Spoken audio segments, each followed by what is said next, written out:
The American deficit went up 4 years in a row. Because those record deficits, no president added more Trump was a big deficit spender in any 4 years than my predecessor. Nearly 25% of the entire national debt that took over 200 years to accumulate was added by just one administration alone, the last one. Oof! They're the facts. Check it out. Dude! They hate that. How did they hate it. Respond to that? They did the right thing. They lifted the debt ceiling 3 times without preconditions or crisis. They paid American bills. Members of the cabinet, leaders of our military, Chief Justice, Associate Justice, and retired Justice of the Supreme Court, and to you, my fellow Americans. You know, I start tonight by congratulating the 118th Congress and the new Speaker of the House, Kevin McCarthy. The great uniter, huh? The great uniter. You should follow this. I congratulate you on sucking major ball. Like, he just doubles down. He's like, it's Grant and Joe time. Taking no prisoners. I look forward to working with you. And I want to congratulate the new leader of the House Democrats, the first African-American minority leader in history, Hakeem Jeffries.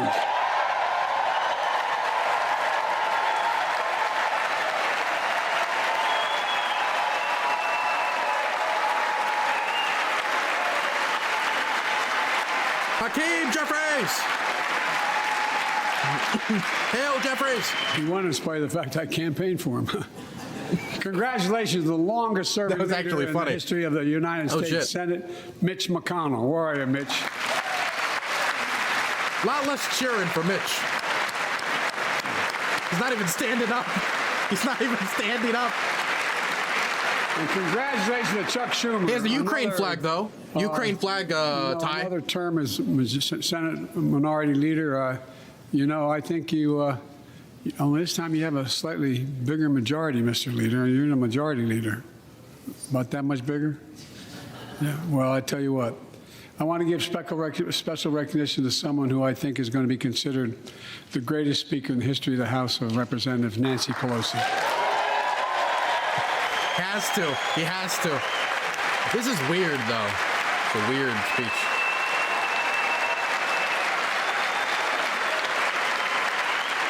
He's so relaxed. He's so, like... The story of America is the story of progress and resilience, of always moving forward, of never, ever giving up. It's a story unique among all nations. We're the only country that has emerged from every crisis we've ever entered stronger than we got into it.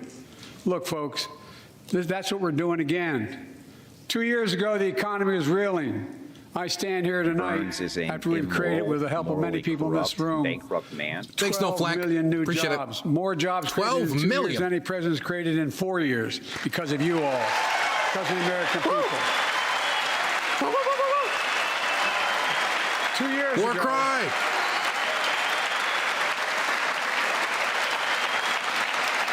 And 2 years ago, he's on CBD, true. COVID had shut down, our businesses were closed, our schools were robbed of so much, and today, COVID no longer controls our lives. And 2 years ago, democracy faced its greatest threat. Joe Slayer of COVID. Though bruised, our democracy remains unbowed and unbroken. Oh, shit. I need to get the mascot out. My little Democrat. As we gather here tonight, we're writing the next chapter in the great American story, a story of progress and resilience. When world leaders ask me to define America, and they do, believe it or not, I can define it in one word, and I mean this: possibilities. We don't think anything is beyond our capacity. Everything is a possibility. Very idealistic. You know, we're often told that Democrats and Republicans can't work together. But over the past 2 years, we've proved the cynics and naysayers wrong. Yes, we disagreed plenty. And yes, there were times when Democrats went alone. But time and again, Democrats and Republicans came together to defend a stronger and safer Europe, You came together to pass once-in-a-generation infrastructure law, building bridges connecting our nation and our people. We came together to pass the most significant law ever, helping victims exposed to toxic burn pits. And in fact... sorry, that sounded like Trump for a second.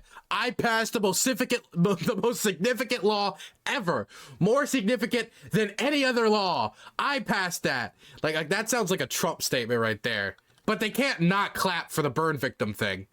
Oh damn, Kevin McCarthy is okay. Damn.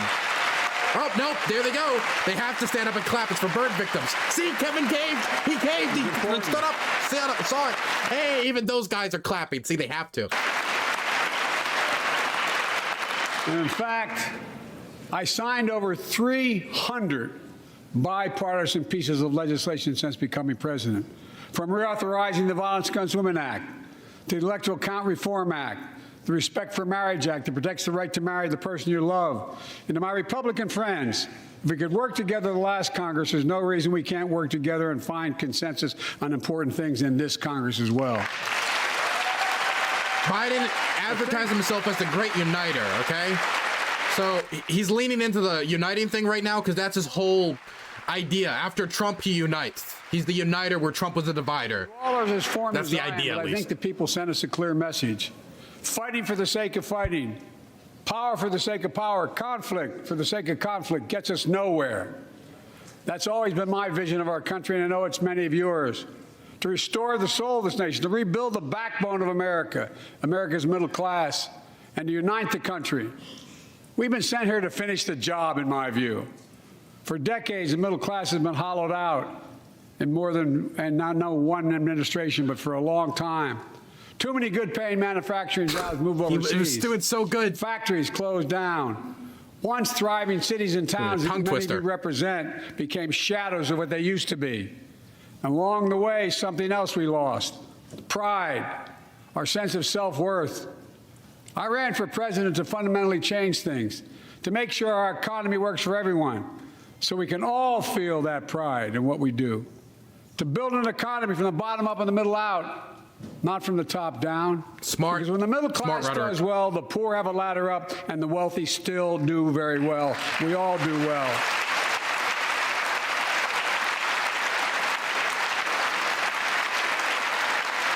Got the Bernie clap.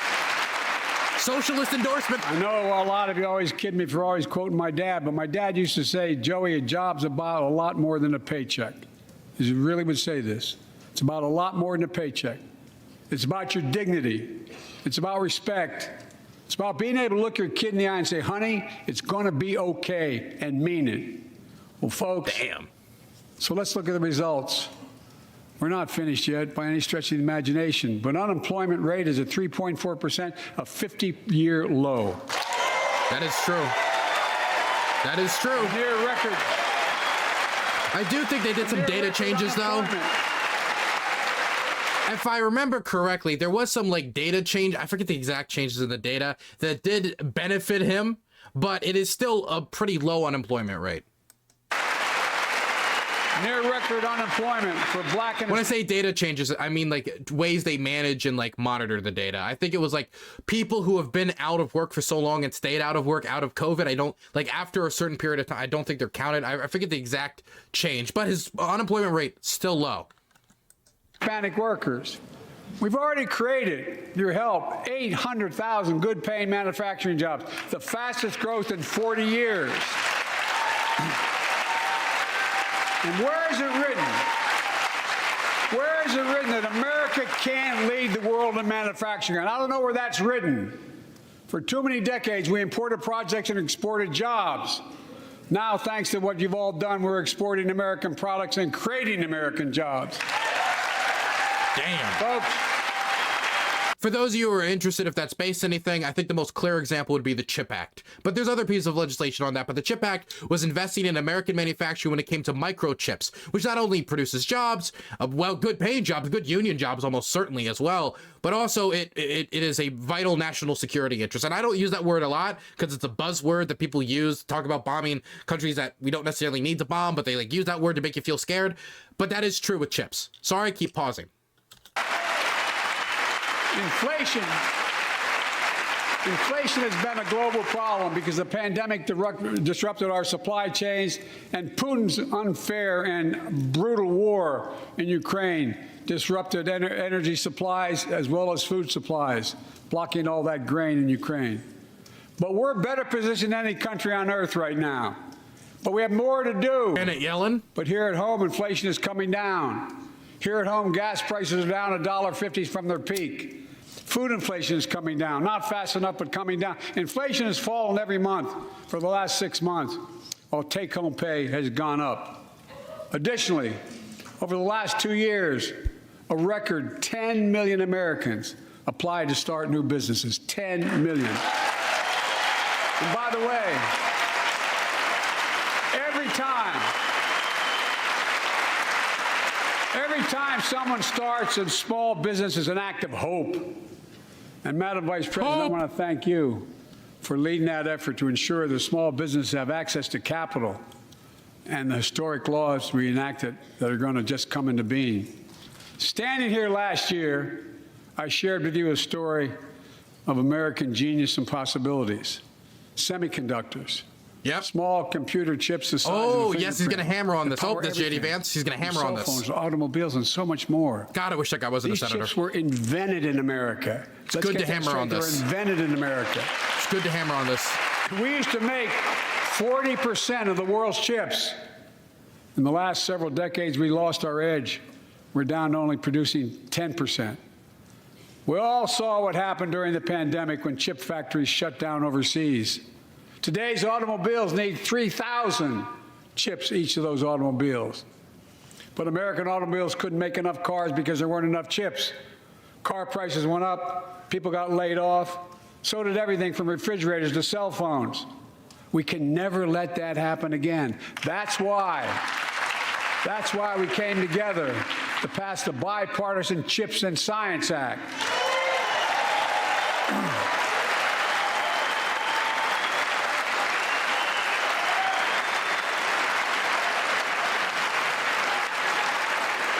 Folks, I know I've been criticized for saying this, but I'm not changing my view. We're going to make sure the supply chain for America begins in America. The supply chain begins in America. That's not a bad thing to say. It's a little protectionist, but it's okay. I'm a globalist cuck. You guys know it. We've already created 800,000 new manufacturing jobs without this law, before the law kicks in. With this new law, we're going to create hundreds of thousands of new jobs across the country. And I mean all across the country, throughout not just the coast, but through the middle of the country as well. That's going to come from companies that have announced more than $300 billion in investment in American manufacturing over the next few years. Outside of Columbus, Ohio, Intel is building semiconductor factories on 1,000 acres, literally a field of dreams. It's going to create Field of 10,000 dreams. jobs. Oh my God. 7,000 construction jobs. 3,000 jobs in those factories once they're finished. They call them factories. Jobs paying an average of $130,000 a year, and many do not require a college degree.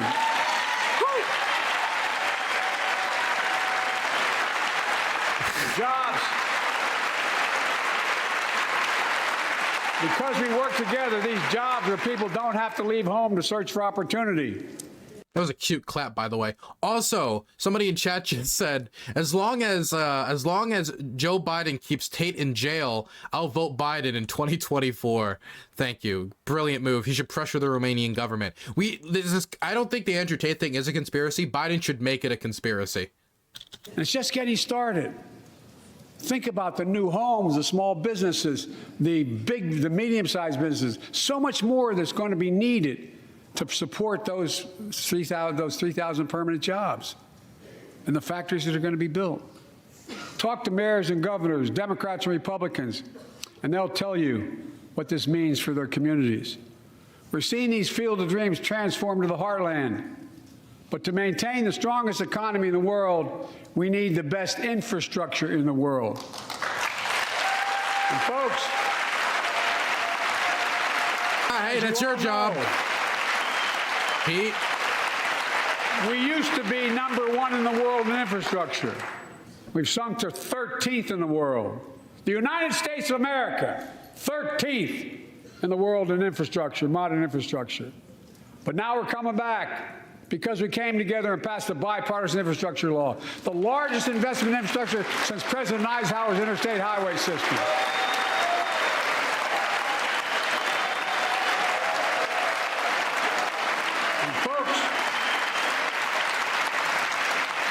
Damn, they got a lot of Republicans clap for it, too. Over 20,000 projects. Was bipartisan. Including major airports from Boston to Atlanta to Portland. Projects that are going to put thousands of people to work rebuilding our highways, our bridges, our railroads, our tunnels, ports, airports, clean water, high-speed internet, all across America. Urban, rural, tribal. And folks, we're just getting started. We're just getting started. President for life. And I mean it sincerely. I want to thank my Republican friends who voted for the law, and my Republican friends who voted against it as well. But I still get asked to fund the projects in those districts as well. But don't worry. Oh, dang. I promised I'd be a president for all Americans. Oh, he just did a call out to the people who voted against the bill, but then took the bill's money to fund their projects and was then telling the community, like, I was able to get this money for this. Yay. And like leaving out the point that it was Joe Biden's bill, which they voted against, that got them the bridges and the roads and everything. Oof. Oof. Good call out. I don't know if everybody noticed it, but good call out. Got a gasp from the crowd. We'll fund these projects, and I'll see you at the groundbreaking. Now that's charisma. That's charisma. That's Scranton Joe. It's seeping out now. This law will further unite all of America. Projects like Brent Spence Bridge in Kentucky over the Ohio River, built 60 years ago. Badly needed repairs, one of the nation's most congested freight routes, carrying $2 billion worth of freight every single day across the Ohio River. And folks, I've been talking about fixing it for decades, but we're really finally going to get it done.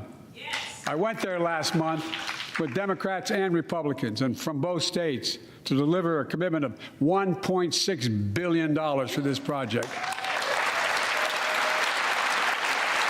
And while I was there, I met a young woman named Sarah, who's here tonight. I don't know where Sarah is. Is she up in the box? I don't know. Sarah, how are you? Well, Sarah, for 30 years,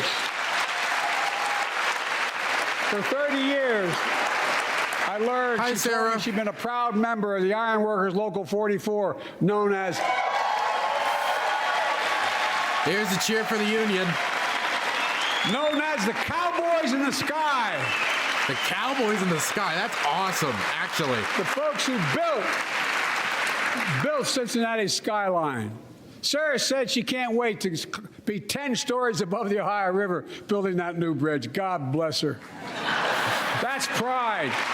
And that's what we're also building. We're building back pride. Look, we're also that's replacing awesome. poisonous lead Unbelievably pipes based, Sarah. that go into 10 million homes in America. 400,000 school and child care centers. Yeah. So every child in America can drink the water instead of having permanent damage to their brain. Look. Damn, you can't. McCarthy has to cheer for that. Not, he looks like a monster. But yeah, we're making sure that every community in America has access to affordable high-speed internet. No parent should have to drive by McDonald's parking lot to help them do their homework online with their kids. That's true. Many thousands were doing across the country. Dude, this is doing so well. He's doing so well here. This is the problem. This is a really good speech, actually. No excuses for it. We're going to buy And this is not America. even just a good Biden speech. It's a good speech, which is something I don't often say about Biden.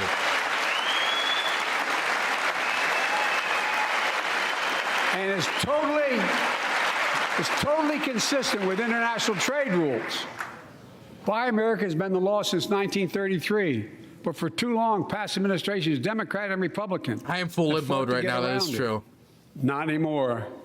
Tonight, I'm announcing new standards that require all construction materials used in federal infrastructure projects to be made in America. Made in America. I mean it. Damn. Lumber, glass, It's an easy, drywall, popular thing to fiber optic do. Cable. And I on guess. my watch, American roads, bridges, and American highways are going to be made with American products as well. Folks, my economic plan is about investing in places and people that have been forgotten. So many of you listen to me tonight. I know Don't you forget me, feel it. Biden. So many of you felt like you've just simply been forgotten. Oh, we've been forgotten, Biden. The economic upheaval of the past 4 decades. Mm-hmm. Too many people Amen. have been left behind and treated like they're invisible. Amen, Biden. Maybe that's you watching from home. Yes. Remember the jobs that went away. You remember them, don't you? Amen. Amen. The folks at home remember them.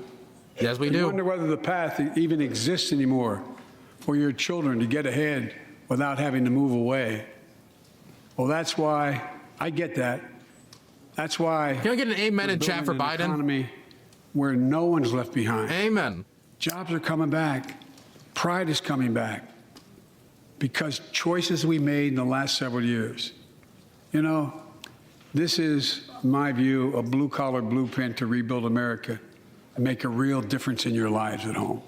For example, too many of you lay in bed at night like my dad did, staring at the ceiling, wondering what in God's name happens if your spouse gets cancer or your child gets Hey, there's deadly Fetterman. ill, or something happens to you.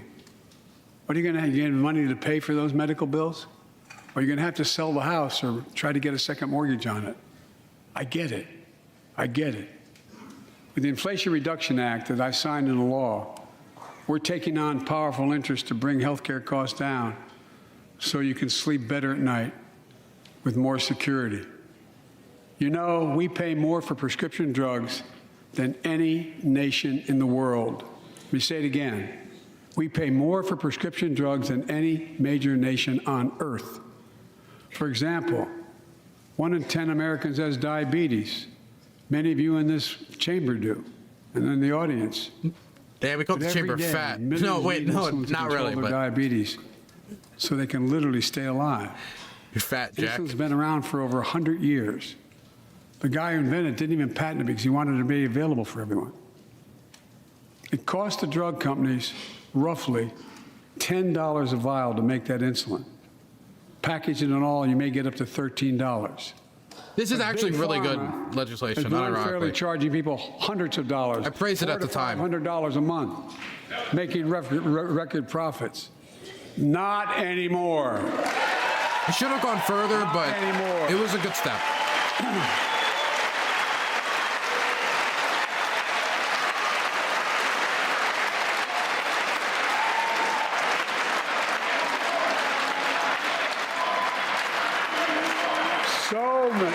So Did I hear many 4 more things years? that we did I thought I heard that for are a only second. now coming to fruition. We said we were doing this, and we said we passed the law to do it, but people didn't know because the law didn't take effect until January 1 of this year. We capped the cost of insulin at $35 a month for seniors on Medicare. It's only for seniors, and they have to be on Medicare. People are just but finding out. still good, but it should have been for everyone. I'm Should have been for you're getting everyone. the same calls I'm getting. Look, there are millions of other Americans It's a good who step, do though. not, or are not on Republicans Medicare, tried to kill it. That's the including reason why it's so compromised. 200,000 young people with type 1 diabetes need this insulin to stay alive. Let's finish the job this time. Let's cap the cost of insulin for everybody at $35. Yes! Yes! There we go. Keep pushing. Keep pushing.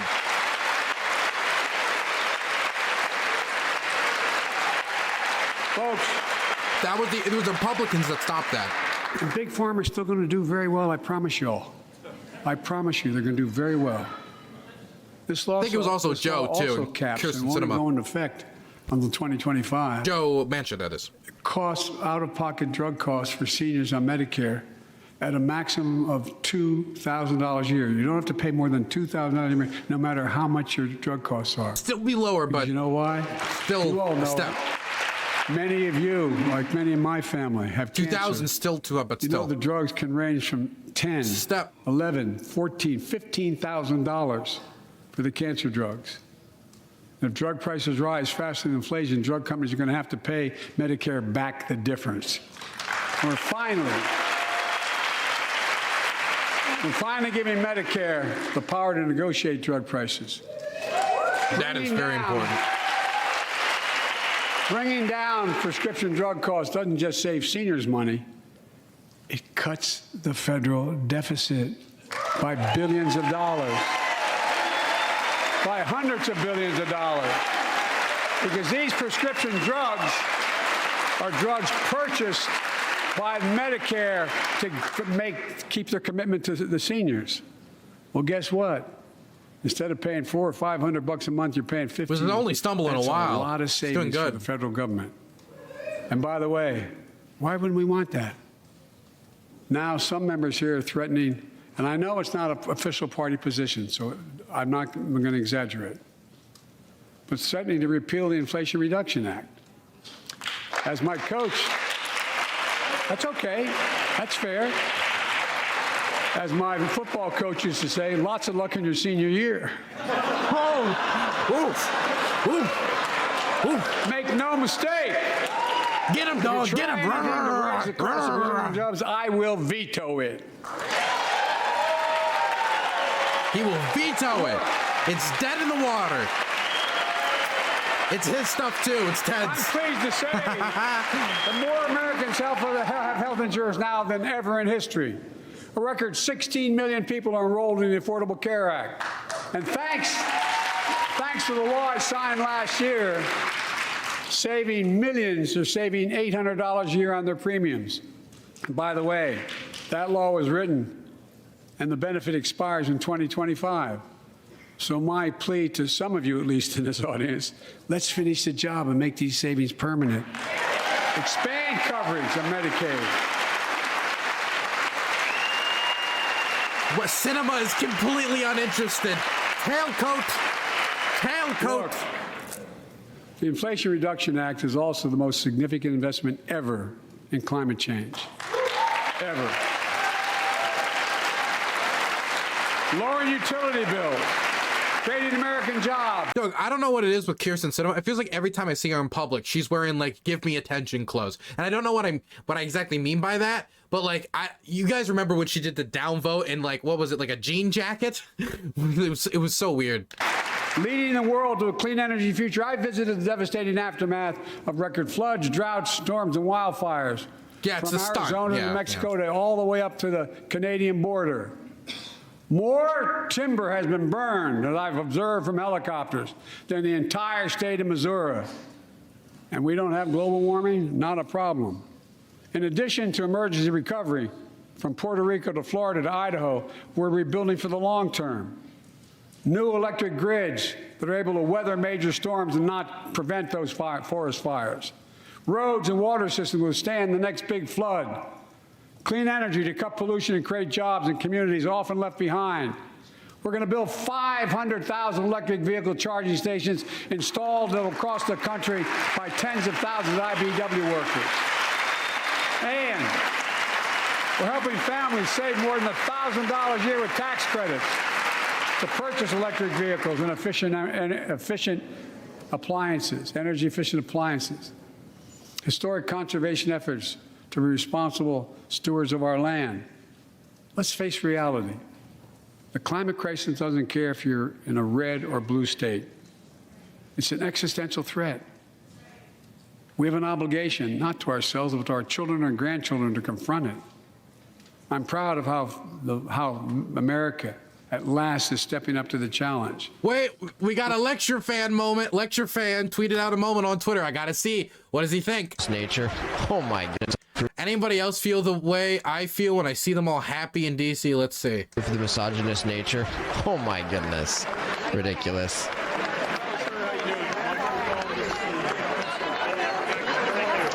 Honestly, I am just absolutely disgusted watching this. To see these people in D.C. living high on the hog off of our taxpayer dollars, all acting fun and having fun while they're rich and we're struggling out here in the heartland while they spend us into oblivion, spend us into debt, destroy our country is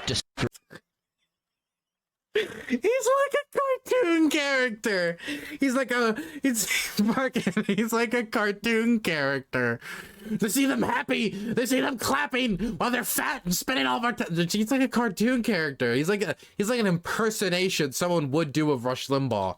He's like if, you know how like people like pretend play podcasters or radio hosts, like right-wing or like crazy radio hosts on like TV shows and news program, like fake TV shows all the time. He sounds like one of those guys, like during like one of those like what were they called, Law and Order TV shows, how they had like the fake TV shows sometimes on Law and Order. He would be like the fake conservative commentator TV show that somebody would watch before they end up throwing like a brick through like a school library that ends up getting them arrested and they have to go track it down.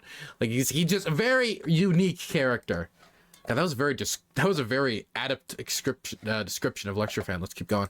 We're still going to need oil and gas for a while. But guess what? No, we do.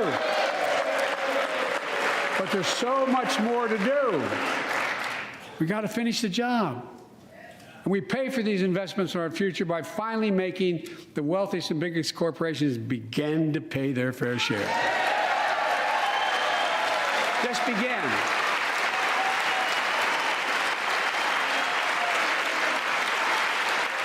Look, I'm a capitalist, but pay your fair share.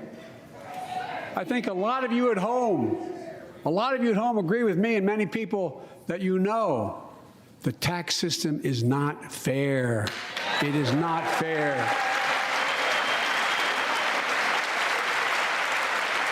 Look,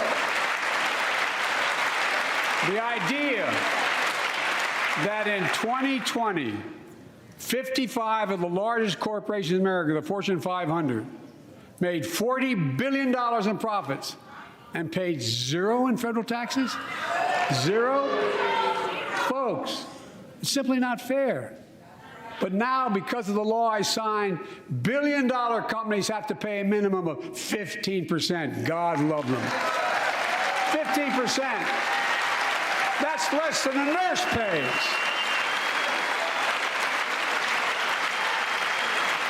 Let me be crystal clear. I said at the very beginning, under my plans, as long as I'm president, nobody earning less than $400,000 will pay an additional penny in taxes. Nobody, not one penny.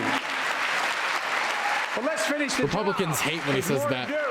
They really do. We have to reward work, not just wealth.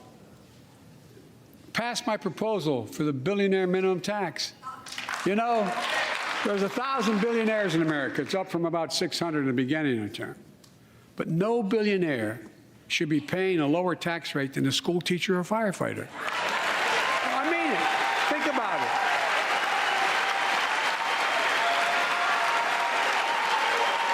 I mean, look.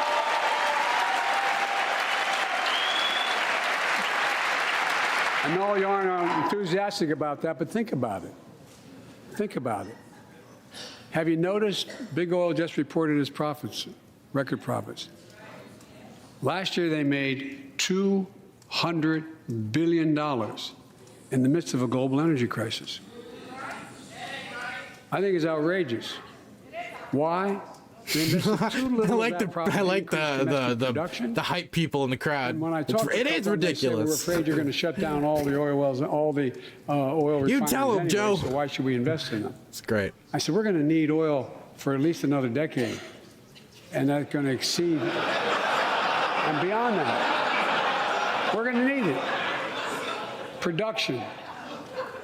If they had, in fact, invested in the production to keep gas prices down, instead, they used the record profits to buy back their own stock, rewarding their CEOs and shareholders.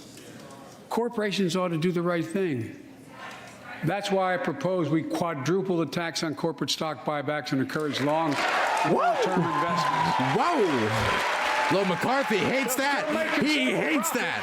Oh my God! Look at him. No. Close the loopholes that allow very wealthy to avoid really paying feels their like taxes. church. It is. It's basically political church. Wealthy taxpayers. I just signed a law to reduce the deficit by $114 billion by cracking down on wealthy tax cheats.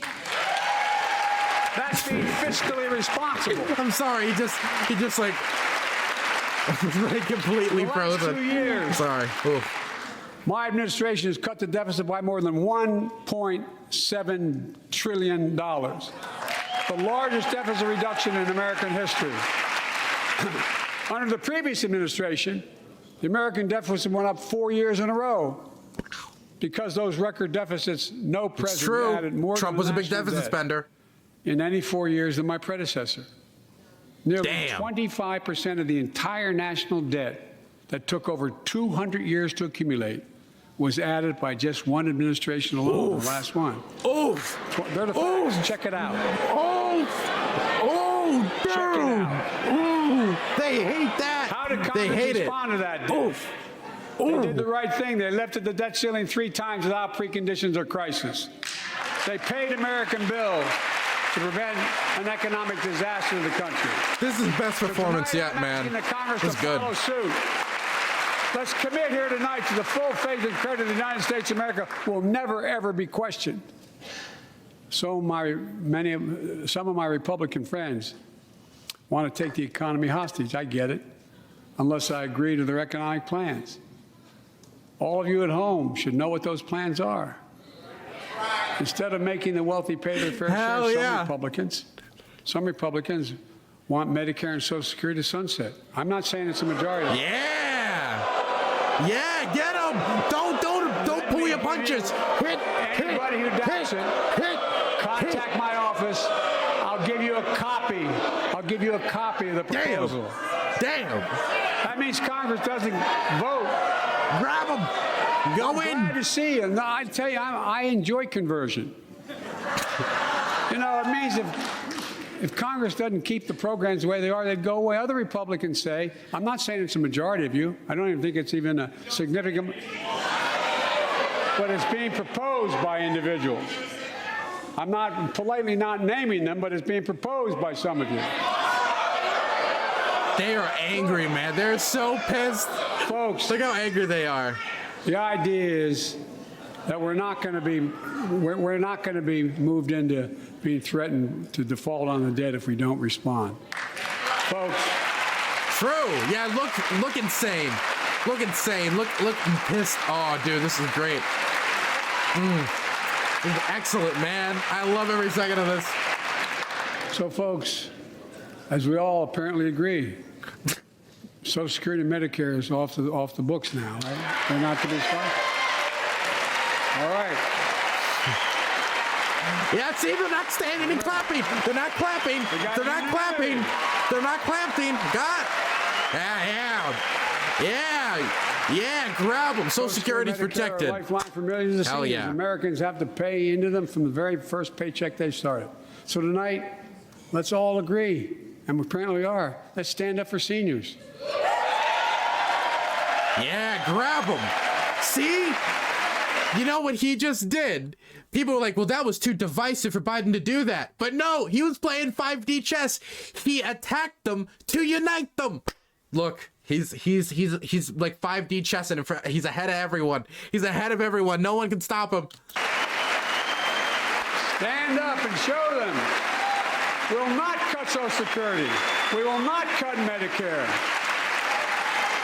Those benefits belong to the American people. They earned it. And if anyone tries to cut Social Security, which apparently no one's going to do, and if anyone tries to cut Medicare, I'll stop them. I'll veto it.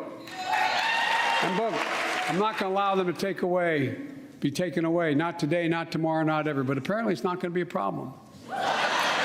Next month, when I offer my fiscal plan, I ask my Republican friends to lay down their plan as well.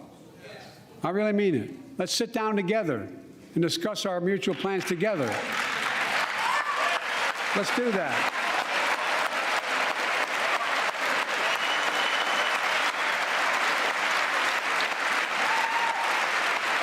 I can tell you, the plan I'm going to show you is going to cut the deficit by another $2 trillion. And it won't cut a single bit of I'm Medicare interested in over how many years that is. We're going to extend the Medicare Trust Fund at least 2 decades, because that's going to be the next argument. How do we keep it solvent, right? Well, we'll not raise tax on anyone making under 400 grand, but We'll pay for it the way we talked about tonight, by making sure that the wealthy and big corporations pay their fair share. Look. Here's the deal. They aren't just taking advantage of the tax code. They're taking advantage of you, the American consumer. Here's my message to all of you out there. I have your back. We're already preventing Americans from receiving surprise medical bills, stopping $1 billion surprise bills per month so far. We're protecting seniors' life savings by cracking down on nursing homes that commit fraud, endanger patient safety, prescribe drugs that are not needed. Millions of Americans can now save thousands of dollars because they can finally get a hearing aid over the counter without a prescription. That is good. Look, it's a small thing, but it's good. Without competition is not capitalism. It's extortion. It's exploitation. Last year, I cracked down with the help of many of you on foreign shipping companies that were making you pay higher prices for every good coming into the country. I signed a bipartisan bill that cut shipping costs by 90%, helping American farmers, businessmen, and consumers. Let's finish the job. Pass the bipartisan legislation to strengthen antitrust enforcement and prevent big online platforms from giving He's been so good. An unfair advantage.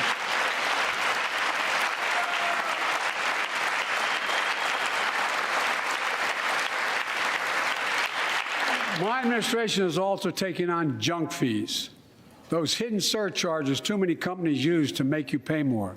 For example, we're making airlines show you the full ticket price up front, refund your money if your flight is canceled or delayed. We've reduced exorbitant bank overdrafts by saving consumers more than $1 billion a year. We're cutting credit card late fees by 75%, from $30 to $8. Look, junk fees may not matter to the very wealthy, but they matter to most other folks in homes like the one I grew up in, like many of you did. They add up to hundreds of dollars a month. They make it harder for you to pay your bills or afford that family trip. I know how unfair it feels when a company overcharges you and gets away with it. Not anymore. We've written a bill to stop it all. It's called the Junk Fee Prevention Act. We're going to ban surprise resort fees that hotels charge on your bill. Those fees can cost you up to $90 a night at hotels that aren't even resorts. The idea that cable, internet, and cell phone companies can charge you $200 or more if you decide to switch to another provider. Give me a break. We can stop service fees on tickets to concerts and sporting events and make companies disclose all the fees up front. And we'll prohibit airlines from charging $50 round trip for a family just to be able to sit together. Baggage fees are bad enough. Airlines can't treat your child like a piece of baggage. Ooh. Americans are tired of being. That was smart. We're tired of being played for suckers. So pass the Junk Fee Prevention Act so companies stop ripping us off. For too long, workers have been getting stiffed, but not anymore. We're beginning to restore the dignity of work. For example, I should have known this, but I didn't until 2 years ago. 30 million workers have to sign non-compete agreements for the jobs they take. 30 million. So a cashier at a burger place can't walk across town and take the same job at another burger place and make a few bucks more. It just changed. But they just changed it because we exposed it. That was part of the deal, guys. Look it up. But not anymore. We're banning those agreements so companies have to compete for workers and pay them what they're worth. He took it. He took hold of it. He took hold of the situation. It's a rowdy crowd today. On both sides, rowdiness. I'm bound to get a response from my friends on my left but the right. I'm so sick and tired of companies breaking the law by preventing workers from organizing. Pass the PRO Act. Yes! Because business have a right. Yes! Workers have a right to I'm a big supporter of the PRO Act. I love the PRO Act. Yes. And let's guarantee all workers have a living wage. Amen. But that's Let's so make partisan. Sure The Republicans hate that afford act to raise too. a family with sick days, paid family medical leave, affordable child care. That's going to enable millions of more people to go and stay at work. And let's restore the full child tax credit, which gave tens of millions of parents some breathing room and cut child poverty in half to the lowest level in history. And by the way, when we do all these things, we increase productivity. We increase economic growth. So let's finish the job and get more families access to affordable, quality housing. Let's get seniors who want to stay in their homes the care they need to do so. Let's give more breathing room to millions of family caregivers looking after their loved ones. Pass my plan so we get seniors and people with disabilities the home care and services they need. And support the workers who are doing God's work. These plans are fully paid for, and we can afford to do them. Restoring the dignity of work means making education an affordable ticket to the middle class. You know, when we made public education, 12 years of it, universal in the last century, we made the best educated, best paid, we became the best educated, best paid nation in the world. But the rest of the world's caught up. It's caught up. Jill, my wife, who teaches full time, has an expression. I hope I get it right, kid. Any nation that out-educates us is going to out-compete us. True. Any nation that out-educates is going to out-compete us. True. Folks, we all know 12 years of education is not enough to win the economic competition of the 21st century. We want to have the best educated workforce. Let's finish the job by providing access to preschool for 3 and 4 years old. Studies show that children who go to preschool are nearly 50% more likely to finish high school and go on to earn a 2 or 4 year degree, no matter their background they came from. Let's give public school teachers a raise. Nobody's going to boo that. Well, I mean, they seem to be quiet, but you can't boo it. You can't boo it. We're making progress by reducing student debt, increasing Pell Grants for working and middle-class families. Let's finish the job and connect students to career opportunities starting in high school. Provide access to 2 years of community college, the best career training in America, in addition to being a pathway to a 4-year degree. Let's offer every American a path to a good career, whether they go to college or not. And folks, in the midst of the COVID crisis, when schools were closed and we were shutting down everything, let's recognize how far we came in the fight against the pandemic itself. While the virus is not gone, thanks to the resilience of the American people and the ingenuity of medicine, we've broken the COVID grip on us. COVID deaths are down by 90%. We've saved millions of lives and opened up our country. We opened our country back up, and soon we'll end the public health emergency. But that's called a public health emergency. But we'll remember the toll and pain that's never going to go away. More than 1 million Americans lost their lives to COVID. 1 million. It's a crazy number. Families grieving. Children Never really orphaned. think about it, but it's a fucking insane Empty number. chairs at the dining room table constantly reminding you that she used to sit there. Remembering them, we remain vigilant. We still need to monitor dozens of variants and support new vaccines and treatments. So Congress needs to fund these efforts and keep America safe. And as we emerge from this crisis stronger, we're also got to double down on prosecuting criminals who stole relief money meant to keep workers and small businesses afloat. Yes. Nobody cannot clap for that. I mean, like, he's doing good tonight, man. He's fumbled a bit here or there, but he's doing good tonight. Obviously, like, I usually want him to do more, and I get most excited when he's the most aggressive because that's what I want from him. During that campaign, the big issue was about inspector generals who would protect taxpayers' dollars who were sidelined. They were fired. Many people said we don't need them. And fraud became rampant. Last year, I told you the watchdogs are back. Since then, we've recovered billions of taxpayers' dollars. Now let's triple the anti-fraud strike force going after these criminals, double the statute of limitations on these crimes, and crack down on identity fraud by criminal syndicates stealing billions of dollars from the American people. Well, they seem really tough on crime right now on the right side of the aisle, huh? Real tough on crime. Look how tough on crime Kevin McCarthy is. It matters. Look, COVID left its scars, like the spike in violent crime in 2020, the first year of the pandemic. We have an obligation to make sure all people are safe. Public safety depends on public trust, as all of us know. But too often that trust is violated. Joining us tonight are the parents of Tyree Nichols. Welcome.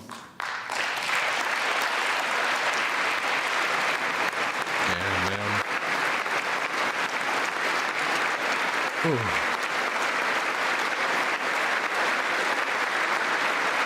We had to bury Tyree last week. As many of you personally know, there's no words to describe the heartache or grief of losing a child. But imagine if you lost that child at the hands of the law. Imagine having to worry whether your son or daughter came home from walking down the street, or playing in the park, or just driving a car.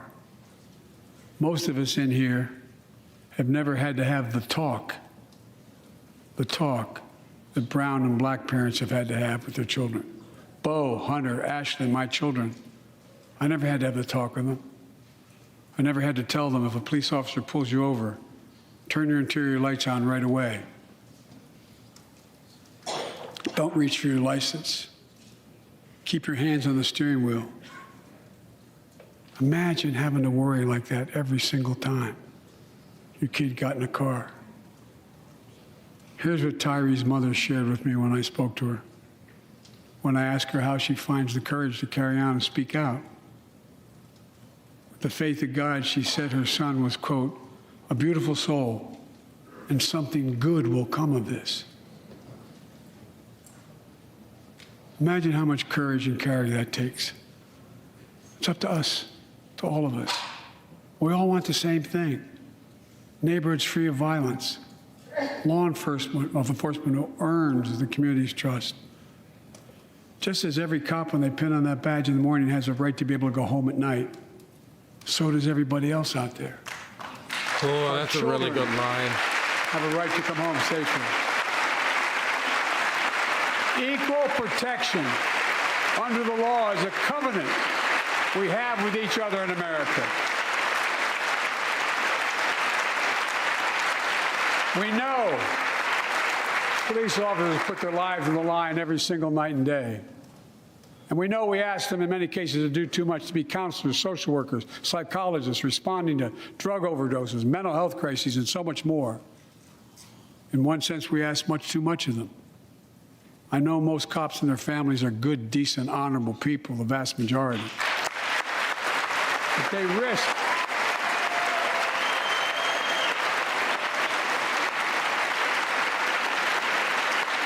the moderate voter. And they risk their lives every time they put that shield on. But what happened to Tyree in Memphis happens too often. We have to do better. Give law enforcement the real training they need. Hold them to higher standards. Help them succeed in keeping us safe. We also need more first responders and professionals to address the growing mental health, substance abuse challenges. More resources to reduce violent crime and gun crime. More community intervention programs. More investment in housing, education, and job training. All this can help prevent violence in the first place. And when police officers or police departments violate the public trust, they must be held accountable. With the support of the families of victims, civil rights groups, and law enforcement, I signed an executive order for all federal officers, banning chokeholds, restricting no-knock warrants, and other key elements of the George Floyd Act. Let's commit ourselves to make the words of Tyler's mom true. Something good must come from this. Something good. And all of us,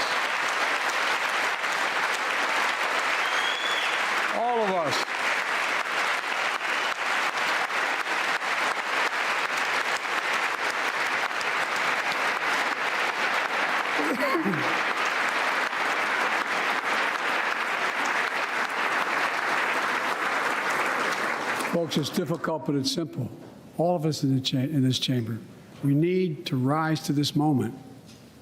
We can't turn away. Let's do what we know in our hearts that we need to do. Let's come together to finish the job on police reform. Do something. Do something. That was the plea of parents who lost their children in Uvalde. I met with every one of them. Do something about gun violence. Thank God. Thank God we did. Passing the most sweeping gun safety law in 3 decades. That includes things like that the majority of responsible gun owners already support. Enhanced background checks for 18 to 21 years old. Red flag laws, keeping guns out of the hands of people who are dangerous to themselves and others. I like them. But we know our work is not done. Joining us tonight is Brandon Say, a 26-year-old hero. Brandon put his college dreams on hold to be at his mom's side. His mom's side when she was dying from cancer. And Brandon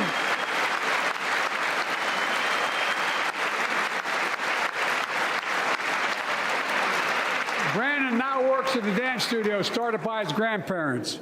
And 2 weeks ago, during the Lunar New Year celebrations, he heard the studio door close, and he saw a man standing there pointing a semi-automatic pistol at him. He thought he was going to die, but he thought about the people inside. And in that instant, he found the courage to act and wrestled a semi-automatic pistol away from the gunman who had already killed 11 people in another dance studio. 11. He saved lives. The guy's a legit hero. It's time we do the same. Ban assault weapons now. Ban them now. Once and for all. Lauren is not happy. He seems to approve of it. I led the hero approves of it. In 1994. In 10 years, that ban was that was an aggressive move politically. Like that, he really dug his heels in there. Jeez. Mass shootings tripled. Let's finish the job and ban these assault weapons. And let's also come together on immigration. Make it a bipartisan issue once again.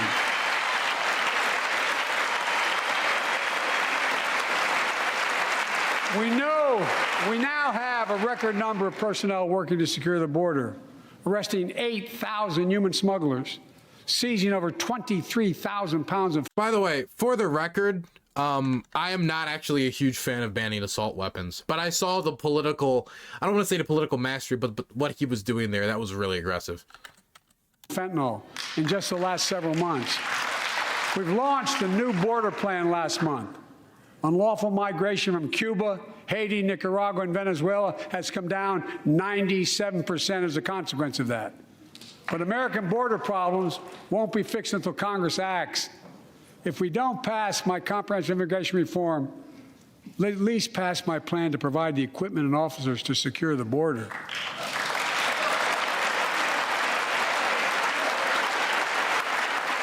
And a pathway to citizenship for dreamers, those on temporary status, farm workers, essential workers. Here in the People's House, it's our duty to protect all the people's rights and freedoms. Congress must restore the right and the...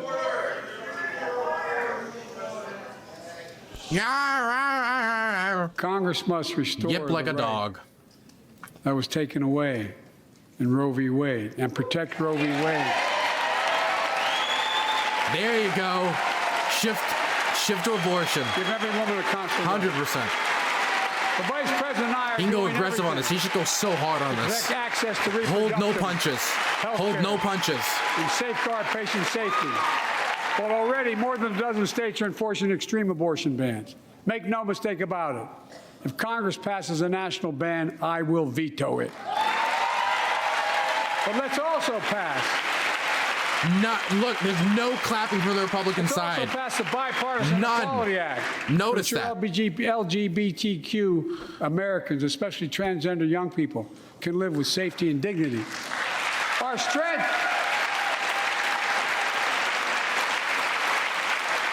strength is not just the example of our power, but the power of our example. Let's remember the world's watching. I spoke in this chamber 1 year ago, just days after Vladimir Putin unleashed his brutal attack against Ukraine. A murderous assault, evoking images of death and destruction. Burns is an immoral, Europe suffered in morally World War corrupt, II. bankrupt man. Putin's Thanks, softball. invasion has been Appreciate a it. test for the ages, a test for America, a test for the world. Would we stand for the most basic of principles? Would we stand for sovereignty? We stand for the right of people to live free of tyranny. Yes. I'm so We happy he's stand not for pulling his the punches defense on of it. democracy. Go 100% in. It's a democratic Such struggle. defense matters to us. Go because pure- it keeps peace pure ideological and prevents struggle. open Yes. season on would-be aggressors and threatens our prosperity. Needs to hit on the morality of it more. We need more people hitting on the morality of it in 1 year public. This is later, good. This is good. We know the answer. Yes, we would, and we did. We did. And together, we did what America always does at our best. We led. We united NATO. We built a global coalition. We stood against Putin's aggression. We stood with the Ukrainian people. Tonight, we're once again joined by Ukrainian's ambassador to the United States. She represents not just her nation, but the courage of her people. Our ambassador is here. We're united in our support of your country. Will you stand so we can all take a look at you? Thank you.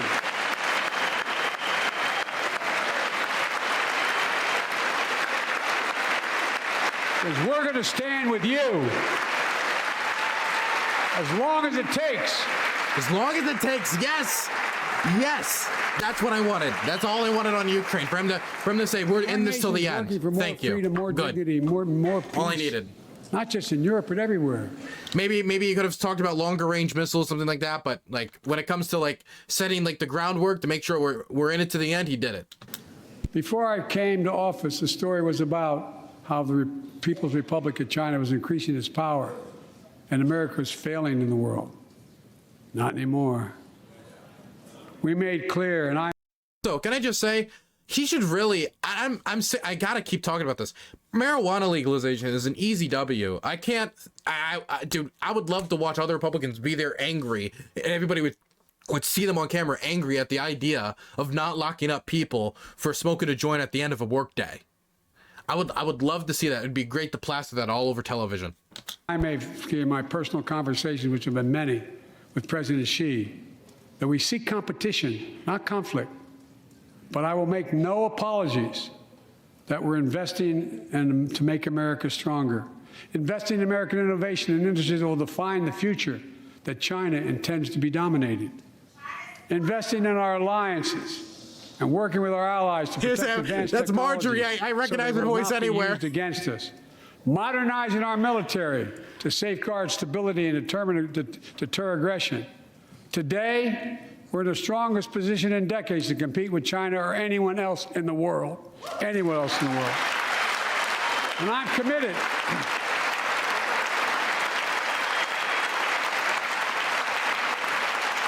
I'm committed to work with China where we can advance American interests and benefit the world. But make no mistake about it. As we made clear last week, if China threatens our sovereignty, we will act to protect our country, and we did. He shot down the balloon slayer. Look, Balloon slayer Biden. That's my new nickname for him. winning the competition should unite all of us. We face serious challenges across the world. But in the past 2 years, democracies have become stronger, not weaker.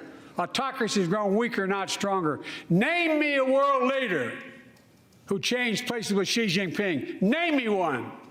Name me one.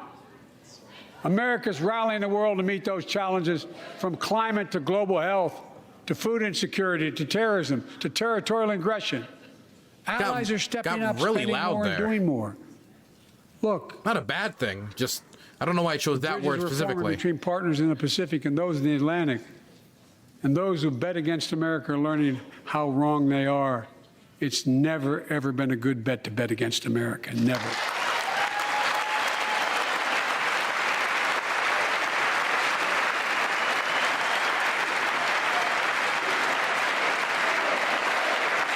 John Tester. Well, when I came to office, most assured that bipartisanship assumed was impossible, but never believed it. That's why a year ago I offered a unity agenda to the nation as I stood here. We made real progress together. We passed a law making it easy for doctors to prescribe effective treatments for opioid addiction. We passed the gun safety law, making historic investments in mental health. We launched the ARPA-H drive for breakthrough in the fights against cancer, Alzheimer's, and diabetes, and so much more. We passed the Heath Robinson PACT Act, named after the late Iraq War veteran whose story about exposure to toxic burn kits I shared here last year.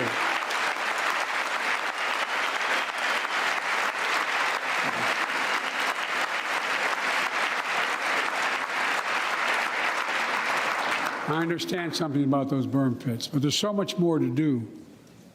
We can do it together. Joining us tonight, There's a reference to his father son, named Doug. by the way. From Newton, New Hampshire. He wrote Jill, my wife, a letter, and me as well, about his courageous daughter, Courtney. A contagious laugh, his sister's best friend, her sister's best friend. He shared a story all too familiar to millions of Americans and many of you in the audience. Courtney discovered pills in high school. It spiraled into addiction and eventually death from a fentanyl overdose. She was just 20 years old. Jesus.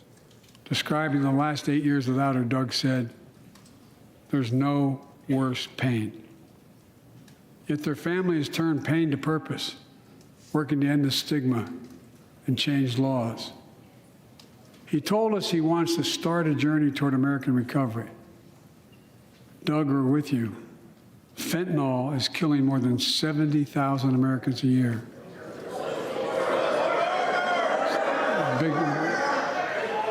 You got it. It's your fault? Fuck you. Really? Well, fucking Joe Biden went and gave him drugs. Get out of Launch a here. major surge to stop fentanyl production and the sale and trafficking, with more drug detection machines, inspection cargo, stop pills and powder at the border. Working with courage. Oh, like Mitt Romney's FedEx. clapping. Everybody's clapping. Expect more packages. Damn, he got that recovery. He recovered that quick. Oh my God. It took him like 2 Second, let's seconds. do more on mental health, especially Jesus, for how'd our that children. happen? I don't even know how that happened. Millions of young people Just are kinda struggling happened. with Okay. bullying, violence, trauma. Give Damn. them greater access to mental health care at their schools. We must finally hold social media companies accountable for experimenting they're doing running children for profit. It's time to pass bipartisan legislation to stop big tech from collecting personal data on our kids and teenagers online. This is an easy W. Easy W. Targeted advertising to children, and impose stricter limits on the personal data that companies collect on all of us. Third, let's do more to keep this nation's one truly sacred obligation to equip those we send into harm's way and care for them and their families when they come home. Job training, job placement for veterans and their spouses as they come to return to civilian life. Helping veterans afford the rent, because no one should be homeless in America, especially someone who served the country. No one should be homeless in America.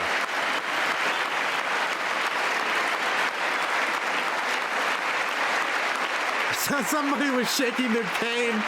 Dennis McDonough is here of the VA. We had a first real discussion when I asked him to take the job. I'm glad he did. we were losing up to 25 veterans a day on suicide. Now we're losing 17 a day to the silent scourge of suicide. 17 veterans a day. That is an improvement, but we need more. Yeah. More than all the people being killed in the wars.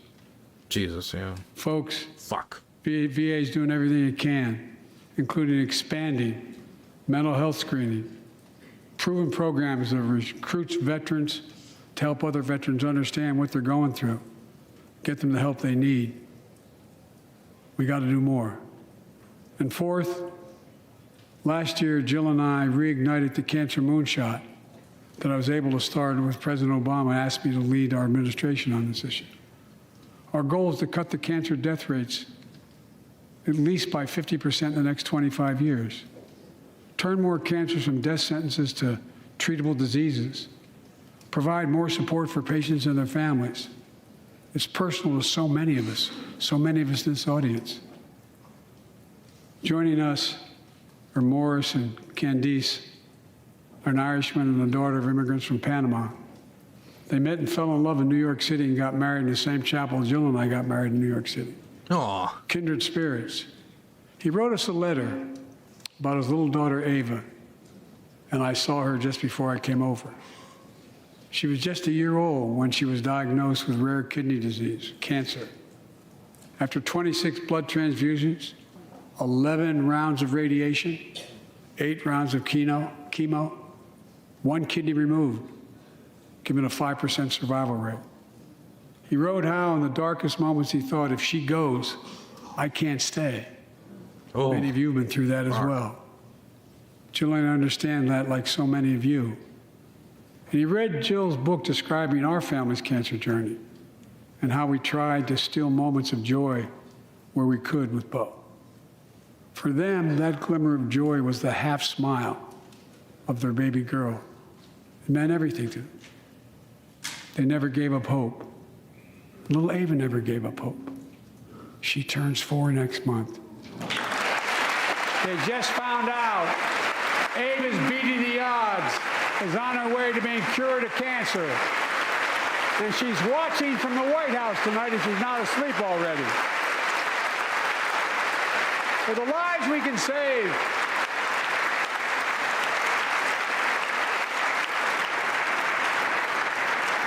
For the lives we can save and the lives we've lost, let this be a truly American moment that rallies the country and the world together and proves that we can still do big things. 20 years ago, under the leadership of President Bush and countless advocates and champions, he undertook a bipartisan effort through PEPFAR to transform the global fight against HIV/AIDS. It's been a huge success. He thought big.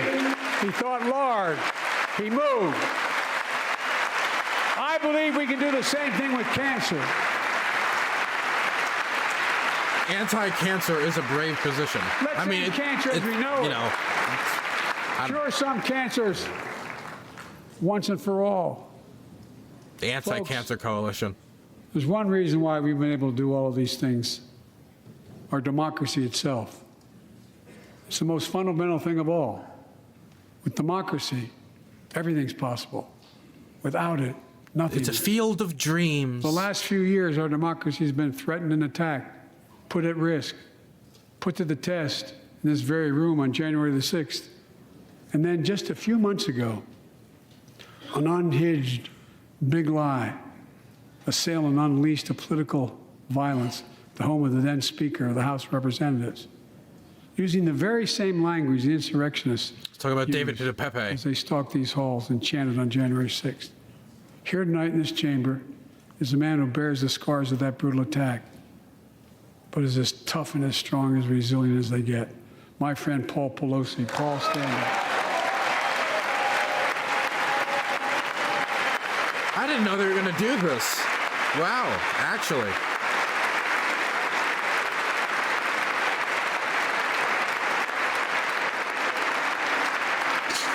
It's such a heinous act. I just had a horrid thought.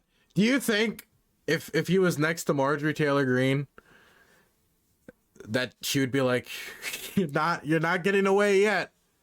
I'm here to finish the job. She might go for it. I don't know. I don't know exactly. You know, she used to be a QAnoner, you know? Who knows how truly unhinged she is? That should have never happened. We must all speak out. There's no place for political violence in America. We have to protect the right to vote, not suppress the fundamental right. Honor the results of our elections, not subvert the will of the people. We have to uphold the rule of law and restore trust in our institutions of democracy. And we must give hate and extremism in any form no safe harbor. No clapping from McCarthy? I don't know why. It's just an easy thing to clap for, but okay. It must not be a partisan issue. It's an American issue. Oh, there it is. Yeah. Every You don't want to clap for American has Antifa. faced a moment where they have been called to protect our democracy, defend it, stand up for it. And this is our moment. My fellow Americans, we meet tonight at an inflection point, one of those moments that only a few generations ever face, where the direction we now take is going to decide the course of this nation for decades to come. We're not bystanders of history. We're not powerless before the forces that confront us. It's within our power of we, the people. We're facing the test of our time. We have to be the nation we've always been at our best, optimistic, hopeful, forward-looking. A nation that embraces light over dark, hope over fear, unity over division, stability over chaos. Air, We have to earth, see each other fire, not as enemies, water. but as fellow Americans. We're good people. The only nation in the world built on an idea, the only one.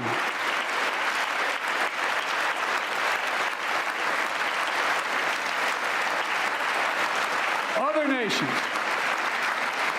are defined by geography, ethnicity, but we're the only nation based on an idea that all of us, every one of us, is created equal in the image of God. A nation that stands as a beacon to the world. A nation in a new age of possibilities. So I've come to fulfill my constitutional obligation to report in the State of the Union. And here's my report. Because the soul of this nation is strong, because the backbone of this nation is strong, because the people of this nation are strong, the State of the Union is strong. There it is. That's it.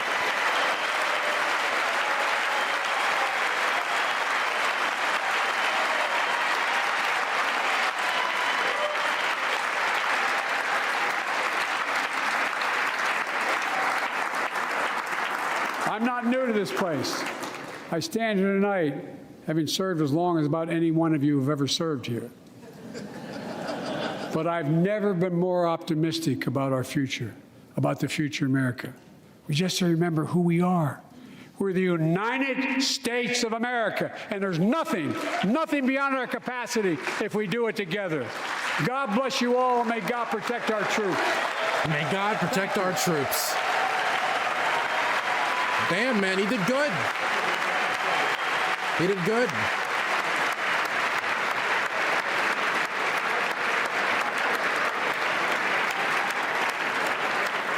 All hail King Joe.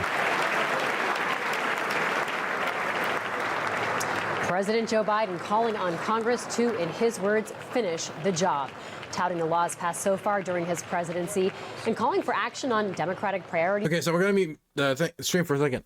If you guys want my thoughts on the speech is, of course, I wish he went further on certain things. I like that he kept pushing, like, we need to cap insulin at $35 for everyone. That's something I wanted to see him push. He did push that. I wish every single time he has a big moment to do public speaking, the opportunity arises for him to officially come out in favor of legalizing marijuana. Still hasn't done it. In 2022, we had the majority of states now have legalized marijuana in some fashion or form. The majority of Americans now live in states where pot is legal. This is when the federal government should start to looking at decriminalization, start looking at legalization. This is now when the federal government comes in, right? We're winning the state battle, state by state, easy peasy. Not easy peasy, it's very hard fights, but we're winning. And it's clear. This is the federal government's time to jump on this issue. Now or like, I can't say now or never because they can do it whenever, of course. But now is the time to strike. And it's a popular issue going into 2024, either against DeSantis and or Trump. Both of them will come out against it. It's an easy issue to hit them on. Easy issue to hit them on. And you want to know what? youth voters, Gen Z voters, they turned out at a higher rate than average this midterm in 2022. This is a great way to thank those voters who I know definitely care about this issue. I'm not going to say, oh, the stoner young people. But yeah, it is true. Young people want to see marijuana legalized. Young people want to see marijuana decriminalized on a federal level. Absolutely. It's a good way to reward those voters for turning out for you. This isn't just an issue of injustice because you're locking up somebody for ingesting a plant. It's also an injustice on a racial level as well, because you think about the amount of people and the differences in percentages on black people, on them getting thrown in prison, them going to jail for these crimes. It's on a much higher rate than white people. It's disproportionate, even though black people make up 13% of the population. So this isn't even just an issue about like what you put in your body. It's also an issue about like racial injustice that he could really hit on. And I really think he should come out in favor of it. Not to mention, it kind of hope maybe shake that idea of, oh, I'm the old man, you know, which people have of him. And there's still a lot of stink around him for good reason when it comes to the crime bill. And this can help with that. I wish it went further, but when it comes to Joe Biden speeches, this is probably one of the better Joe Biden speeches. I don't know if it's going to have an impact on polling data. State of the Union speeches typically don't have a huge impact on polling data. It might be a few points here or there, which would be cool because we've seen Biden on a somewhat better trajectory in polling recently. I don't know if that's going to hold steady or not. I think that's due to the inflation largely being brought under control. Either way, I think he did a pretty good speech here. I wish he went further. I think sometimes he was like, well, I'm not saying all of you, I'm saying some of, like, I think he should have not pulled his punches as much. Like, there are Republicans in the chamber proposing that. He didn't need to say not a majority. That he could have just said that, which was true, and just kept moving and not kind of like dilly-dally on it. I feel like he's really trying to play that great uniter role, and that did end up coming around and working, but like there was no reason for him to pull the punches, really. Anyway, I think he performed pretty well here. So are we getting the Republican response yet? Sarah Huckabee Sanders, Peter.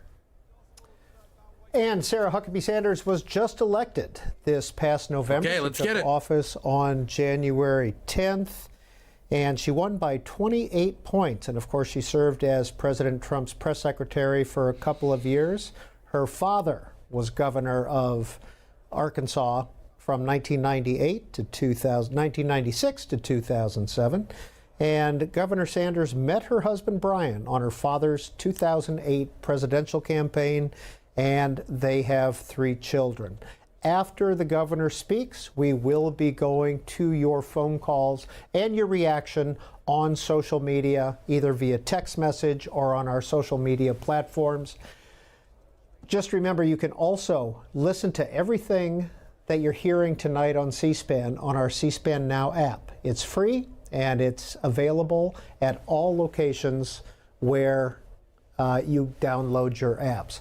That is a governor's mansion in Little Rock, where Sarah Huckabee Sanders will be speaking from in just a minute. Here she is. 4, 3. Good evening. I'm Sarah Huckabee Sanders. Being a mom to 3 young children taught me not to believe every story I hear. So forgive me for not believing much of anything I heard tonight from President Biden. From out-of-control inflation and violent crime to the dangerous border crisis and threat from China. Oh, God. Biden and the Democrats have failed you. They know it, and you know it. Dude, I gotta say, the one positive thing about Sarah Huckabee Sanders is the fact that she has absolutely zero charisma. And it's time for a change. Tonight, let us reaffirm our commitment to a timeless American idea that government exists not to rule the people, but to serve the people. Democrats want to rule us with more government control, but that's not who we are. America is the greatest We're anarchists! Molotov cocktail, she starts a revolution? I don't think so. country the world has ever known, because we're the freest country the world has ever Anarchy! known, with a people Antifa who are Sanders! strong and resilient. 5 months ago, This is really shit. This is pre-recorded. Wait, this has to be pre-recorded, right? It says live on the top right, so this should technically be a live response, but this sounds so like unrelated to the speech in general. Oh, I was diagnosed with Like it's a response, like I don't like or whatever. thyroid cancer. It was a hard time for our family, particularly our kids, Scarlett, Huck, and George. But we kept our faith and persevered. Thanks to exceptional doctors here in Arkansas, a successful surgery, and the grace of God, I am cancer-free. Through it all, I couldn't help but think about my mom. She was 20 years old and into her first year of marriage. Can I be for real? Like, I don't want to sound cruel here, but this is in response to Joe Biden's speech, right? I guess they're trying to unite. I don't know why she's bringing it up, but I guess it's like they're trying to unite over the anti-cancer stance. But like this is a response to his speech. Like if someone told me to respond to Noam Chomsky, I'd be like, hey, my mother struggled with heroin. I was like, I don't know. It feels like taking up time in the response. I don't know. When she was diagnosed with spinal cancer, It's very sad. I just don't know why. doctors told her she might not live, and if she did live, they said she'd never walk again. And if she did walk, she'd definitely never have children. The daughter she was told she'd never have was just sworn in as the new governor of Arkansas and is speaking to you tonight. Adversity and fear of the unknown can paralyze us, but faith propels us to charge boldly ahead. We can't stand still in the face of great challenges. You and I were put on this earth for such a time as this, to charge boldly ahead. I'll be the first to admit, President Biden and I don't have a lot in common. I'm for freedom, he's for government control. At 40, I'm the youngest governor in the country. And at 80, he's the oldest president in American history. I'm the first woman to lead my state, and he's the first man to surrender his presidency to a woke mob that can't even tell you what a woman is. In the radical left's America, Dude, this is such a shitty Washington response. I'm taxes sorry. you and lights Oh your my hard-earned God, who money gives a on fuck? fire. But you get crushed with high gas prices, empty grocery shelves, and our children are taught to hate one another on account of their race. He didn't even talk But about not to love like one what? another. This is supposed to be a Or- response. He didn't even talk about trans people. I think he at one point just mentioned LGBT people. Like he didn't even like talk about this. Like this just seems like a completely separate speech. Like it's not even in response. Our great country. Whether Joe Biden believes this madness or is simply too weak to resist it. So what is a woman, Dylan? Whatever I want to bang. Okay, no, that's a joke answer. His administration has been completely hijacked by the radical left. The dividing line in America is no longer between right or left. The choice is between normal or crazy. It's time for a new generation of Really? Republican That's the leadership. speech? They're Upon crazy? taking That's office just a few the weeks punch? ago, Really? I signed Okay. executive orders to ban CRT, racism, and indoctrination in our schools. I mean, it would be a much more convincing argument if they didn't just put Marjorie Taylor Greene back on committee, the same person who thought QAnon was real and that a Jewish space laser started like fires and was like thought the Great Awakening was going to happen, like at a coup, like it was nonsense. Eliminate the use of derogatory term Latinx in our government. Derogatory Repealed term? COVID Oh, orders come and on. said never again. I don't know anybody who actually uses the term Latinx, right? But also, put that aside. Derogatory term? In what way? To authoritarian mandates and shutdowns. Americans want common sense from their leaders. Common But in sense. Washington, the Biden administration is doubling down on crazy. Wow. President Biden inherited the fastest economic recovery on record, the most secure border in history, cheap, abundant, homegrown energy, fast rising wages, a rebuilt military. What does he mean a rebuilt military? I'm sorry, why is it that everybody like says they've rebuilt the military? I don't understand that. Like Does that mean after every president, the military just fucking collapses? After that's like, if you would listen to every president, they would make it sound like the military collapsed before they took power. Fantasyland. And a world that was stable. Like the military under Obama, they were hollowed out, crippled. Like, come on, get out of here. And at peace.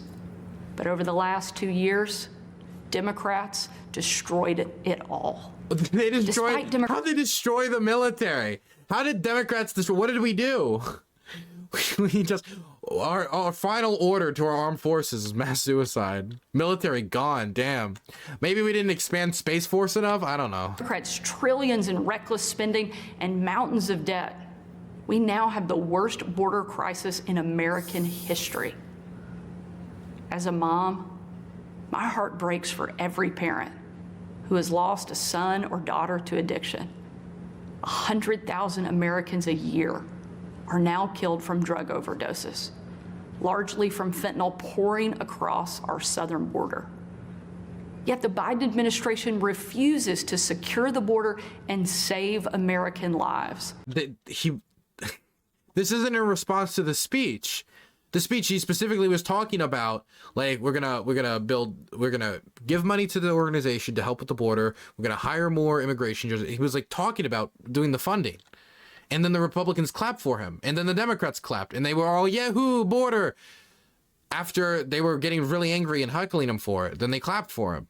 Dude, this has to be pre-recorded or like written before. And after years of Democrat attacks on law enforcement and calls to defund the police, violent criminals roam free, while law-abiding families live in fear. Beyond our border from— Yeah, I was walking down the street the other day, and I saw this person like stab a woman in the neck, and it was really tragic, really sad. Cop saw it and was like, sorry, under the new Biden regime, I'm not allowed to arrest him. It was really sad. It was very— And you want to know who that woman's name was? Mary, Mother of Christ. From Afghanistan to Ukraine, from North Korea to Iran, President Biden's weakness puts our nation and the world at risk.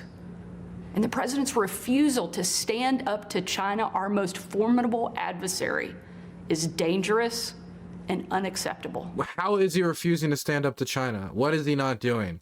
If anything, I would say he's slightly more aggressive on issues like Taiwan. President Biden— Did he not shoot down the balloon fast enough? Is that the complaint? What's the complaint?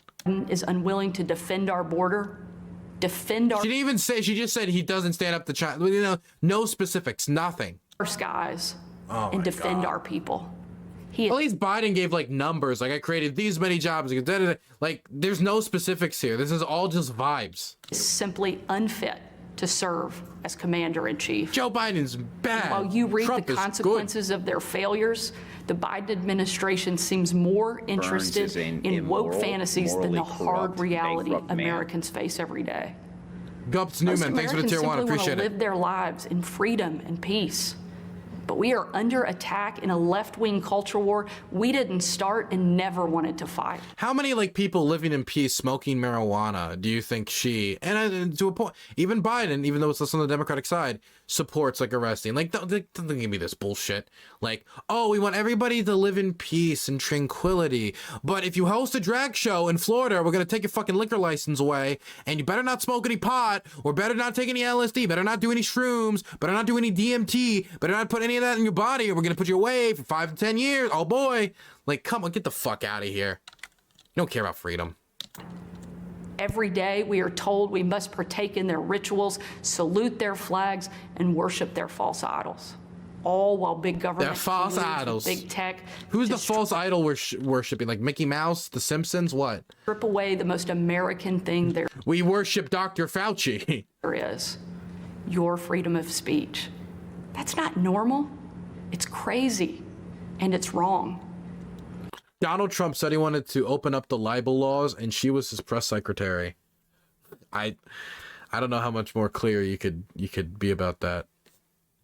Make no mistake, Republicans will not surrender this fight. We will lead with courage and do what's right, not what's politically correct or convenient.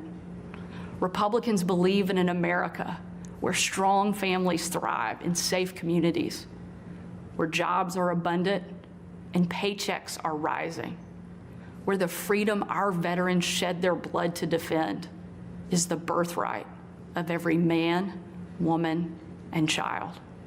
These are the principles Republican governors are fighting for, and in Washington, under the leadership of Senate Republicans and Speaker Kevin McCarthy, we will hold the Biden administration accountable.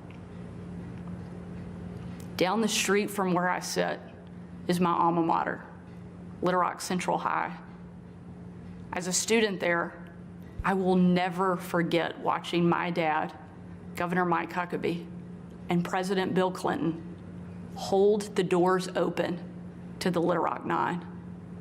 Doors that 40 years earlier had been closed to them because they were Black.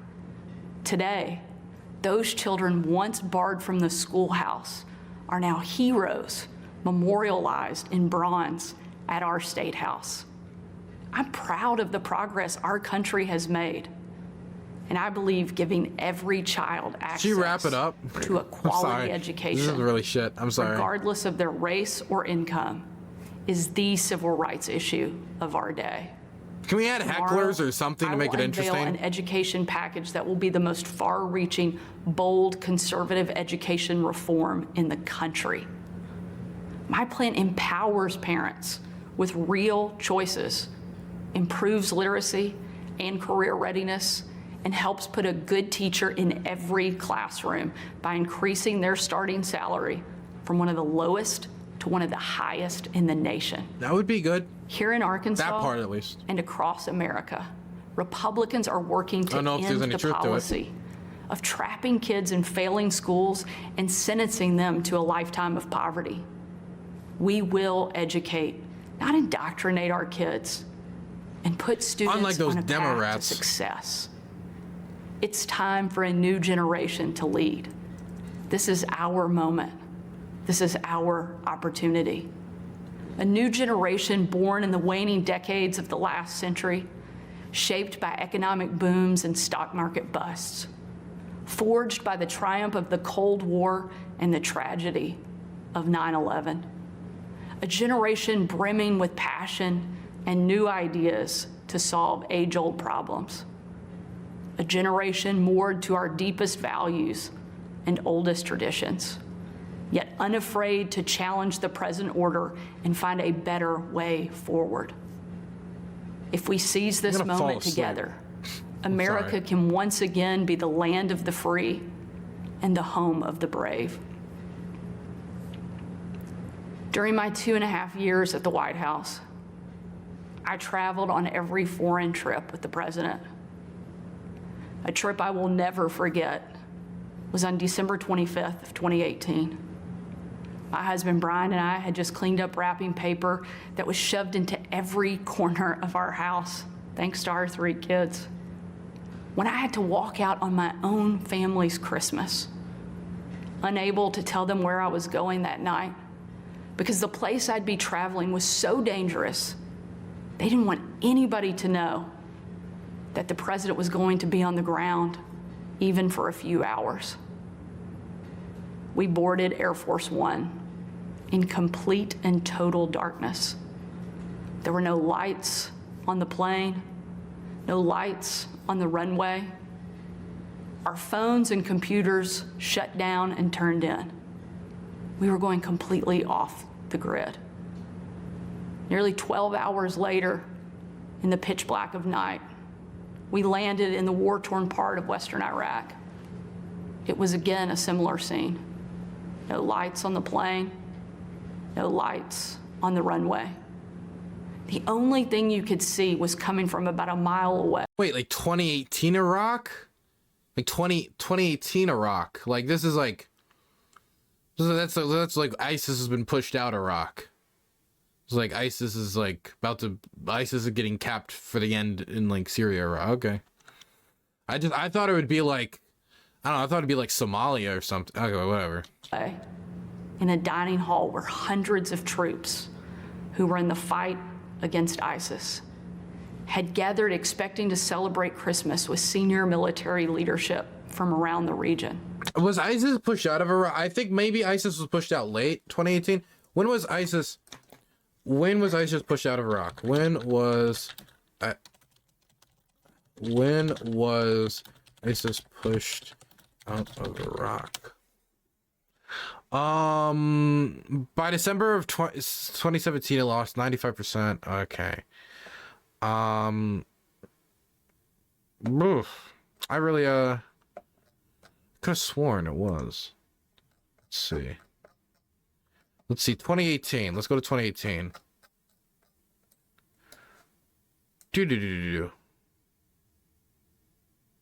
It's 2017.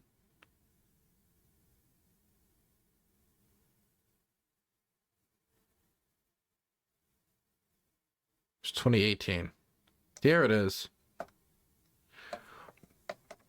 U.S. troops will remain in Syria even after the fight against the Islamic State is ordered to counter Iran and Bashar al-Assad. ISIS has one foot in the grave. Presence in Syria. I don't see anything about... U.S. government foreign experts warn that the Islamic State still has as many as 10,000 loyalists, both in Iraq and Syria. So what part of Iraq? Is anybody... I think when you say in Iraq, that doesn't even mean the whole territory. I don't know. But it's still dangerous to be in Iraq because there's a million militias that would love to kill the president. They had absolutely no idea that the president and first lady were about to walk into that room. And when they did, it was a sight and a scene and a sound I hope I never forget. The room erupted. Men and women from every race, religion, and region, every political party, every demographic you can imagine, started chanting in perfect unison over and over and over again, USA, USA, USA. It was an absolutely perfect picture of what makes our country great. One of the young soldiers yelled from the back, "Mr. President, I re-enlisted in the military because of you." And the president said, "And son, I'm here because of you." Shortly after, that young soldier came up to me.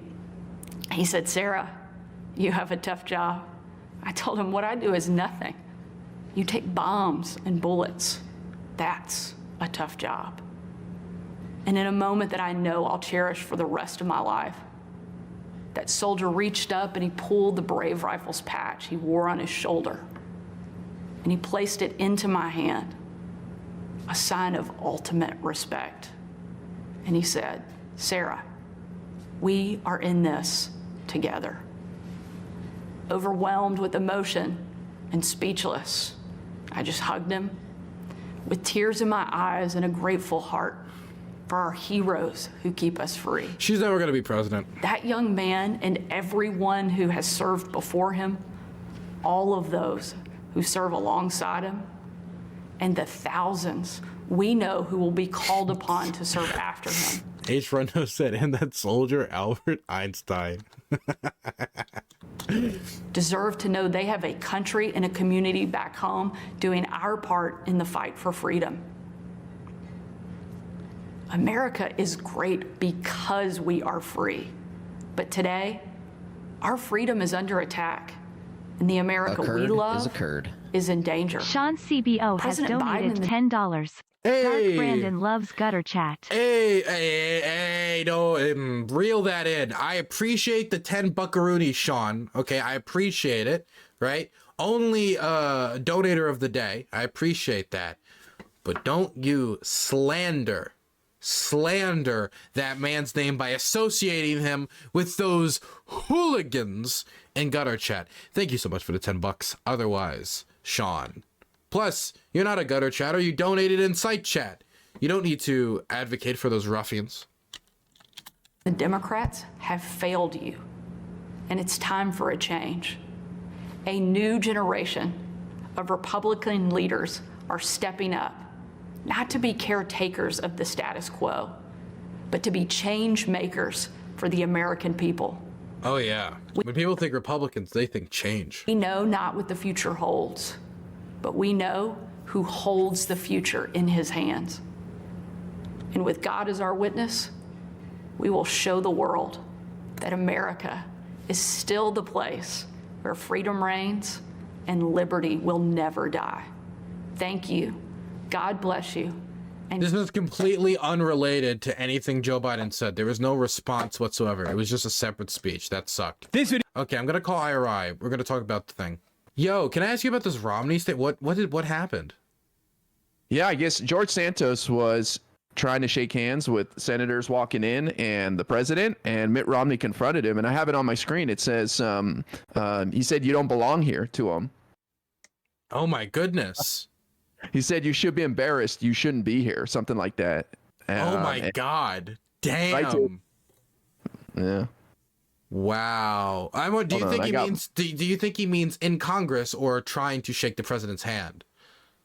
Probably both. Yeah, probably. I've got another link here. Says Mitt said, "You don't belong here," and Santos replied, "You go tell that to the 142,000 that voted for me." Oh! Mitt said, "You're an ass." Oh my God. And then Santos's response is, "You're a much bigger asshole." He's terrible at clackbacks. He's very bad at this. Well, but this is from George Santos, so I believe this if I hear it from someone else, but still interesting. Yeah. Oh my goodness. Mitt Romney, Giga Chad, dude. True. That's a good point. We shouldn't believe this at face value, but I hope it's true. I hope Mitt Romney said, "You're a fucking loser. Dork, get out of here. You're not going to touch the president." Yeah. Capitol staff grabs him, drags him out. Brazen. I mean, listen, I don't blame George Santos. I think he's going to be in handcuffs very soon for his financial crimes. So Really? I think he's trying to make the most of the moment. Really? Yeah. You think he's going to be in handcuffs for financial crimes? Wow. That's a bold Well, the story came out yesterday. The FBI is looking into his pet charity. Supposedly he's been ripping people off for years with that thing. And then also the lies he made on his financial forums. I mean, those are crimes. It'd be really funny if he got arrested. I will say that. And I think he's doing a perp walk. I would put money down. He's doing a perp walk before the next Congress. You want to put I'll put $5 on it. Just for fun? $5, sure. Just for fun. Yeah, just for fun. Okay, $5 on it. Okay. By the There, end no, I'll give 5 subs. Okay, I'll give 5 subs if he does a perp walk in the next year. That sound fair? Because if he like kicks a dog a year from now, you can't hold me responsible for that. That's fine. 1 year is fine. Yeah, I'm sure eventually he's going to prison for something, but I think he'll last a year. Yeah, true. Well, he could last a year. It can take some time for sure. Yeah. We'll see. I'm willing to take that bet, though. So before we talk about the Biden speech, that response was 100% pre-written. It was not like, "Hey, I'm going to respond to what Biden." It wasn't even a response. It was just a separate speech. Not a really good one at that either. There's a lot of things you can say about Sarah Sanders, but saying that she has charisma is not one of the things you can say truthfully. Oh, that was terrible. Yeah. I mean, it was obviously pre-written. I mean, I wouldn't expect it not to be, though, right? Like, I wouldn't expect her to ad lib. Maybe throw in a little thing. Pre-written stuff, but I mean, it's a response, right? That's the idea. Like, I thought Tim Scott, I think his name's Tim Scott. He would do, like, it felt like he was doing a legitimate response. He was actually responding to some of the things said. I guess that she's just not good at that, but she was a press secretary. She should be able to be good at that. Well, I mean, she has some great accomplishments that she wanted to make sure she got in there. She prohibited the use of the term Latinx. I mean, that's a huge deal. Yeah, that's a really, she derogatory terms, Latinx. And hey, she got to tell us her Tom Clancy novel, which is cool. I'm happy to see that she's she's a creative thinker. Yeah, I love it. The story, like, the soldier looked me in the eyes and said, "Thank you." And I said, "No, thank you." Thank you. All races in the room, even the black people in the room, were cheering for Trump. I swear. all of them. I went in the dead of the night into the war-torn country of Western Iraq. Oh my goodness. Ooh, dangerous. I was Very surrounded dangerous. by military. Yeah, it's like, fuck. I mean, I understand, like, people want to assassinate the president in Iraq, but, like, I thought she was going to say, like, Somalia or something, because when someone says, I guess it's technically war-torn, but it has, like, that 2018, like, ISIS was, unless it was, like, very early 2018, ISIS was pushed out of Iraq. It was in Syria at that point. But whatever, I mean, she could have been assassinated, I don't know, but obviously those soldiers would have thrown themselves in front of her from the way they were treating her. Well, I mean, yeah, I agree. It's a silly story, but also, like, if Sarah Huckabee Sanders is the best the GOP has as rising stars, as she said, we have a new generation, then they're completely screwed because there's nothing exciting about her at She all. wants to be president really bad, though. He really wants to be president. You can just feel it. You can feel it seeping. Yeah. But God, so little charisma. It felt like it wasn't responding to anything that was said in the speech. So it didn't really feel like a response. It just became, I'm Sarah Huckabee Sanders and I'm making a speech. I doubt anybody watched. I bet very few people actually watched the full thing. No, those, in all fairness, those responses are usually pretty boring and not watched by many, but you use it as a chance to give a rising star the platform, the new face of the party, especially going into 2024. Big opportunity. That is true. I mean, she won her election by a large margin, I guess, but I mean, she's in a very red state, so how much does that really matter? It's Arkansas, Arkansas. I'm not impressed. Yeah, I would like to see her run in like Pennsylvania. Let's see how she does there. Right. No, she's too nasty. She's too tainted with the Trump administration. She's too old news. I think she's just I like that. She's not new. And she's too nasty. Yeah, she is. I hated her. I thought she was so nasty. She got the stank. She got the Trump stank. Nasty woman. Nasty woman. So okay, now about the Biden speech. Okay, so I want to give you my impression before we get into any of the specifics. I think this is probably one of the best, if not the best, speech of his administration. It was pretty good. Yeah. Good energy back and forth with the crowd. I thought he did a great job. Honestly, I hype him up all the time. Yeah. I mean, I've never seen him do really decent crowd work, but he was kind of doing that. It was really weird how he turned that Social Security outrage from the right side, where they got blah, blah, blah, blah, pretending none of their members have ever gone after Social Security. And then he turned that around and said, okay, so we're all on Team Social Security. Good that we all got that commitment right here, right now. And I'll veto it, by the way. That was really good. He turned the dividing moment into a quote unquote uniting moment, which was the general theme of the speech, if you were to give it one. And it was good to hold him to that. I hope we see all those people all officially denounce ever making any cuts to Social Security. It's going to be great. Well, they're definitely going to avoid it if they weren't before. But here's the other thing. This is the biggest night in politics, as funny as it sounds, for this year. This is the biggest speech, unless something happens, whatever. That's true. So for him to show that Democrats and Biden are the ones that are defending Social Security and Medicare and forcing the GOP to take a stance that they won't cut it, that just sends a great message, I think, going into 2024. I think it sends a really good message. I liked his produce in America, made in America stuff. I think that's easy W's. I did like when he said we passed the most significant legislation ever, the burn pits bill. Burn pit bill is great, but that sounded like a Trumpism. Well, yeah, I mean, sure, I agree. There was some weird moments like that for sure. But I mean, look, burn pits I think it added 3 million more people to be able to get benefits at the VA. It's a pretty big deal. That is true. It is the most significant bill ever, as told by Joseph. Well, I believe it is the most significant expansion of veterans. Yeah, that's probably what he meant. Ever. He just kind of dodged a word or two. He just left them by the side to add a little bit of punch to it, Right. I really liked how aggressive he was at points. I think that one time he got really, really loud. I think he could have placed it better. But I do think that all the outrage that happened and everybody yelling, none of it, I don't think any of it stuck. I don't think any of it stuck at all. I think he was able to play off of it very well, which I was worried about that, actually, how he would deal with people yelling at them. I always assume that those are most likely going to be the crazies that are doing the most of the yelling, but there was a lot of yelling today. It wasn't just Marjorie Taylor Greene. There was a lot of yelling, but it didn't really cause much, I think, disruption. I think he kept it rolling. He handled it really well. That was unprecedented. I've never seen a raucous room like that at the State of the Union. Once in a while, you get somebody yelling something out of turn, which is frowned upon. I remember a little bit during Obama. They were a little rowdy.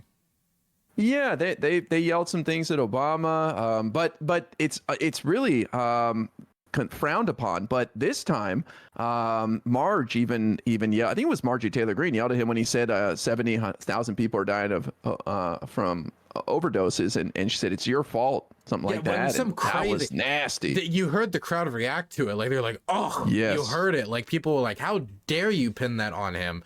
You can, if you're gonna say, you could have been like, you could do more, you could do something like that. But the idea that like Joe Biden's going into every house in America and like lacing all the coke with fucking fentanyl, I mean, that's pretty vile that he's doing that. He's like fentanyl Santa Claus, old Joe. Yeah, well, their shtick, their narrative is that the border's wide open, and so the fentanyl's pouring in, even though 99% of it's coming from Americans driving it over the border and getting caught. You know what I mean? Like as if migrants in the middle of the desert are carrying packs of it, and that's where it's coming from. That's the narrative they're trying to sell. It was interesting to see him then push the border security stuff. Like the Republicans need to allow me to do this border investments, because I don't know how much I believe that the Republicans are really stopping any border investments, any investments in border security. I could see it for election judges, which was another thing that I think is really important, because if you have more election judges, you can get more people through the system quicker, then there's going to be less illegal immigration. But I don't really believe the idea that they're going to stop more investment into border security.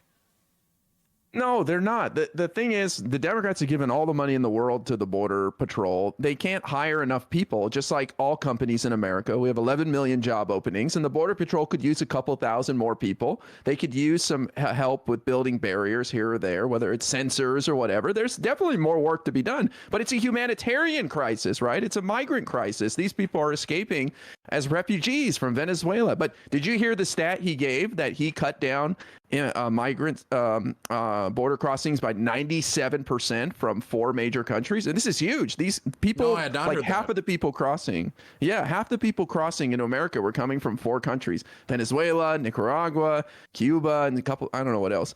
But he cut that down by like 97% in January by coming out with this new program where you have to apply, like your financial sponsor has to apply on behalf of you, and then you can fly here. Now, that's going to leave out a lot of people who can't afford to do that, but let's cut down on the majority, and then we can deal with the people who can't do that.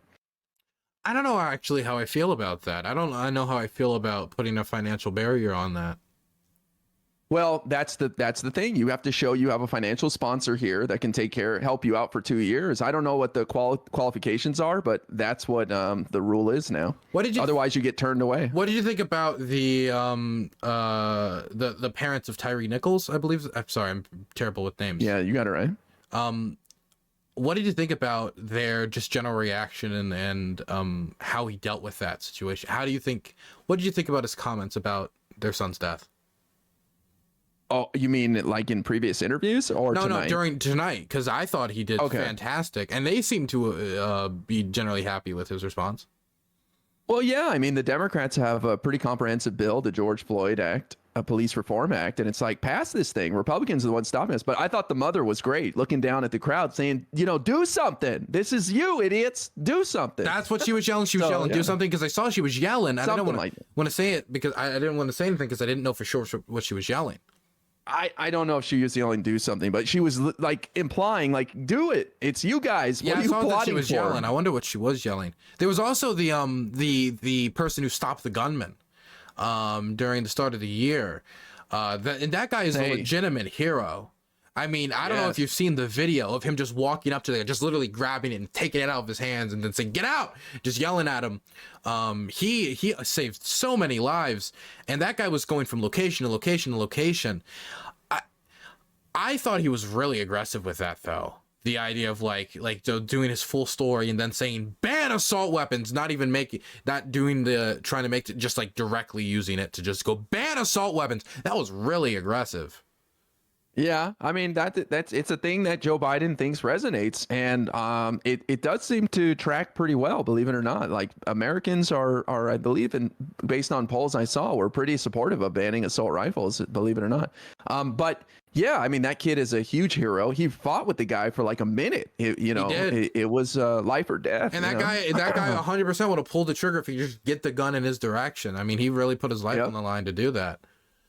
No, that kid's a total hero. And it's crazy that he said it happened 2 weeks ago. I feel like it's been a little more than that, but it really hasn't been that long. I mean, it was just a couple weeks ago. It's insane. Yeah, no, it was like right then. And it was, man, I'm happy. I'm always happy no matter who's the president of the United States when like like heroes and people who deserve to be recognized are recognized on the national stage. Not only for them, because of course they deserve to be recognized on the national stage, but also like people and like actions to aspire to kind of like, these are the most upstanding citizens in our nation. People should aspire to be like this hero right here. I generally like that as a leader. At the end of the day, I know it's kind of like the trimmings of the presidency, but he is the figurehead of the nation state, and I do think that that is a good thing to do, to kind of show like American heroes. I remember back in the day, the leader of Iran said that they could never kill anybody like Soleimani. They could never kill anybody like Soleimani in the United States because there's no heroes in America. We can't kill SpongeBob, was the comment. And I really don't think that's true. And I'm happy when the president tries to highlight those heroes. Yeah, I mean, I love these are like feel-good stories. These are everyday Americans, and I think it's a great use of the State of the Union to highlight some of these stories for sure. And that's why usually, like when Trump was there, he had like what's his name? What was the radio guy? Oh, you mean Rush Limbaugh? Yeah, he'd be like, let's celebrate Rush Limbaugh. It was so partisan. He gave him the Presidential Medal of Honor, didn't he? He gave Rush Limbaugh the Presidential Medal of Honor, didn't he? So embarrassing. But yeah, like this was nonpartisan, right? These people up there, Bono and Paul Pelosi. It's like, you know, it wasn't meant like partisan. It was just, these are American heroes and let's celebrate them. I like that too. I don't know. Okay, so I don't know if I would call Paul Pelosi a hero for getting hit in the head, right? What happened to him? Well, I don't think he's a hero for getting hit in the head, right? I mean, you can say well, I mean, like, okay, I do think he should be highlighted as a victim of extremism. I do think that's important, but you're also not a hero for getting hit in the head, I don't think. Okay, let me paint the picture. You wake up in the middle of the night, Dylan, there's a man standing over you with a hammer saying, "Where's your wife?" And he somehow lived. You know what I mean? Like, that's insane that he got to the point where he got to call the police. Like, he played that situation so well. I'm not giving him enough credit. He should also get the medal. You know what? If Rush Limbaugh can get the Presidential Medal of Freedom, we should actually give it to Paul Pelosi. He did fight over the hammer. I didn't really consider that. Fighting over the hammer. That's heroic. Fighting over the hammer in defense of your wife against some crazed attacker. I guess that's heroic enough. Let's give him the Presidential Medal of Freedom. He earned it more than Rush Limbaugh fucking did. That's for sure. That I agree. I don't know if I'd give it to him, but I agree he earned it more than Rush. But yeah, I mean, he got hit in the head twice. It'd be funny to watch Charlie Kirk get angry. That's why I think we should give it to him. We need more humor in America after so many crises. True. Yeah, I'm surprised the Chinese spy balloon didn't get I am so surprised. Well, he did say a week ago our sovereignty was threatened.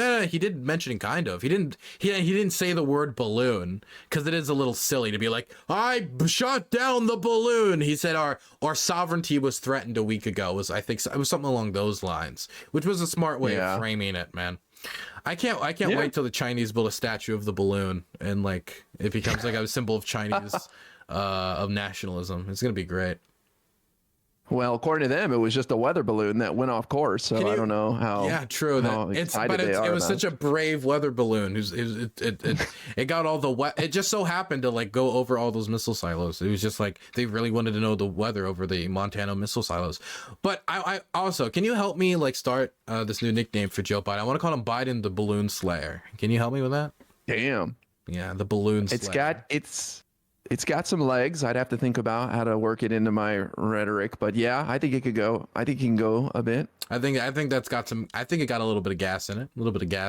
He smoked that balloon first try too. It's not that easy. We tried shooting down a balloon before, under the Clinton presidency, if I recall, and we missed. So what did you think about all that information that came out about Trump and the balloons?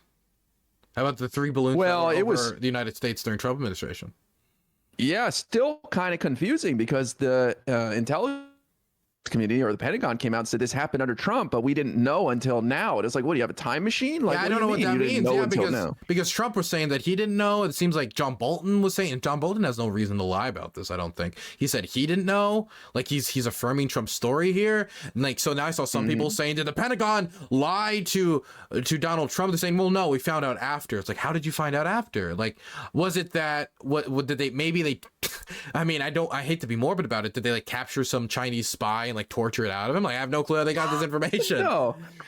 No, they connected the dots now that they observed this balloon, and they were able to see that, okay, we detected something before, but now we can see exactly what it was. So I don't know if you recall, but there was a focus on unidentified flying objects earlier last year, and the military really wanted to see what the hell these things were, because there's all these reports and they were kind of pressing on it, and people were joking, it's aliens or whatever. But no, in reality, they didn't know what some of this stuff was they were detecting. And so this is a case where they figured it out looking back. And now they're saying, we'll brief the previous Trump administration officials now that we know. Also, Biden said that he stepped up our abilities to observe our airspace purposefully when he took office, because he was concerned about this, and so that allowed us to detect it, while Trump wasn't able to keep us safe, you might say, by not detecting this stuff.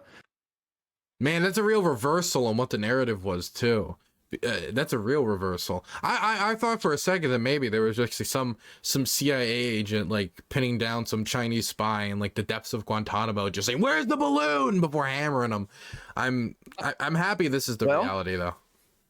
Listen, we don't know what was in the payload, so maybe there was a Chinese man piloting it, and we waterboarded him when we got him on American soil. I don't know. I hope not. I don't know. No, but it's possible. Torture's immoral, of course.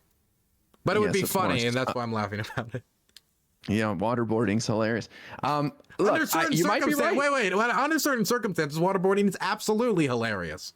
Absolutely, under certain circumstances, right?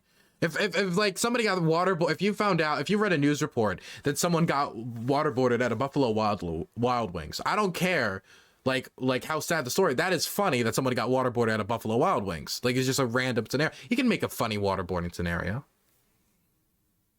Yes. Simulate drowning at Buffalo Wild Wings. Yes. Yeah, I guess it could happen. It could happen. But maybe. I honestly thought Marjorie Taylor Greene was going to carry the balloon in. Wasn't she supposed to carry that balloon? She was like posing around before today, and I don't know if you saw this, but she was walking the halls of Congress with like a white balloon to make fun of the Chinese balloon, and she said she was gonna like be there in the speech with it, and I didn't see it anywhere. Well, I doubt the Secret Service let her bring that in, but I think I read that it was actually video from like a couple days ago anyways, or something. Oh, okay. Could be wrong. Also, his statement on Ukraine was perfect. I wanted to see him basically say, we're with Ukraine, we're going to see this through, basically. And that's what he essentially said. And he got basically everyone outside of a few dissenters, very like minuscule, just like basically the Freedom Caucus. Everyone outside of the Freedom Caucus stood and clapped and supported it. And despite what a lot of the commentary you see online, despite what you'll see out of some like internet bloggers and some controversial media figures and Tucker Carlson tonight, the majority of Americans still support Ukraine. The majority of Americans still want to send aid, and the vast majority of legislators still want to send aid. I don't know if you saw Mitch McConnell's tie. It was the Ukrainian flag. It was white and blue stripes, yellow and blue stripes, that is. Didn't notice that. No, I thought what was missing though was him saying we're gonna win or you're gonna win. Like I felt that was like missing. Like we're gonna make sure you win. I don't think it's smart for Joe Biden to say we're gonna win, because let's say there was some crazy scenario that happened and then Ukraine loses, right? And he's not the president of Ukraine, so he can't directly put his hands on it and assure that he win. It would just be really bad if he said we're gonna win, and then like 3 years later, after brutal fighting, the Russians used chemical weapons and fucking took you. Like, it would just be a bad look. Obviously, the odds are they're not going to win in that way, or they're not going to win. But like in the what they originally wanted. But it's probably smart for him not to make promises on things that he can't 100% guarantee. Yeah, sure. I just thought it was kind of interesting that he left that out. Like, we're just going to support him. The other thing I'm curious. But he said he was going to basically said we were going to support him to the end, which was the big thing I wanted from him, which I'm happy with. Yeah, and I think it's interesting how little of his speech Ukraine took up too. But I guess that happens after a year. But I wouldn't be surprised if he makes a surprise visit to Kyiv in the near I've been wanting that, because the thing is, it seems like all the other major leaders have gone. And Joe Biden's staff is gone. Anthony Blinken is gone. I like they send the staffers over there. I think Kamala Harris went at one point. But I think she did. I don't remember. No, but I think she went to Poland. Okay, yeah, maybe Poland was somewhere close to Ukraine then, at least. But it's safe for him to go to Kiev. He can go to Kiev, right? Okay, if I can go, he can go. Okay. No, well, I'll bring him there. If he wants, I'll get him a ride, and I will drive him to Kiev. I will drive him to Kiev if he wants. I'm offering this to Joe Biden. Joe Biden, I will be your escort to Kiev if you want. Well, there you go. I think I'm sure he'll hear that. I'm sure. I do think it's safe for him to go because like Russia's not going to try to assassinate Joe Biden. Are you kidding me? Like that's the end of the world. They still need to treat security seriously because even if Russia doesn't assassinate Joe Biden, it could be some crazy lunatic or anyone. But still, yeah, the odds of them attempting anything are slim, and they haven't attempted anything on any of the other world leaders. They have attempted a lot on Zelensky, but no, I don't think they're going to. There's a reason why the Soviets panicked so much. When the JFK assassination happened, it wasn't because they were involved. It was because they were terrified that we might think that they were involved. And I don't think that has changed either today. I mean, we don't want to assassinate Putin, and we're not attempting to. They're not trying to assassinate us for good reason.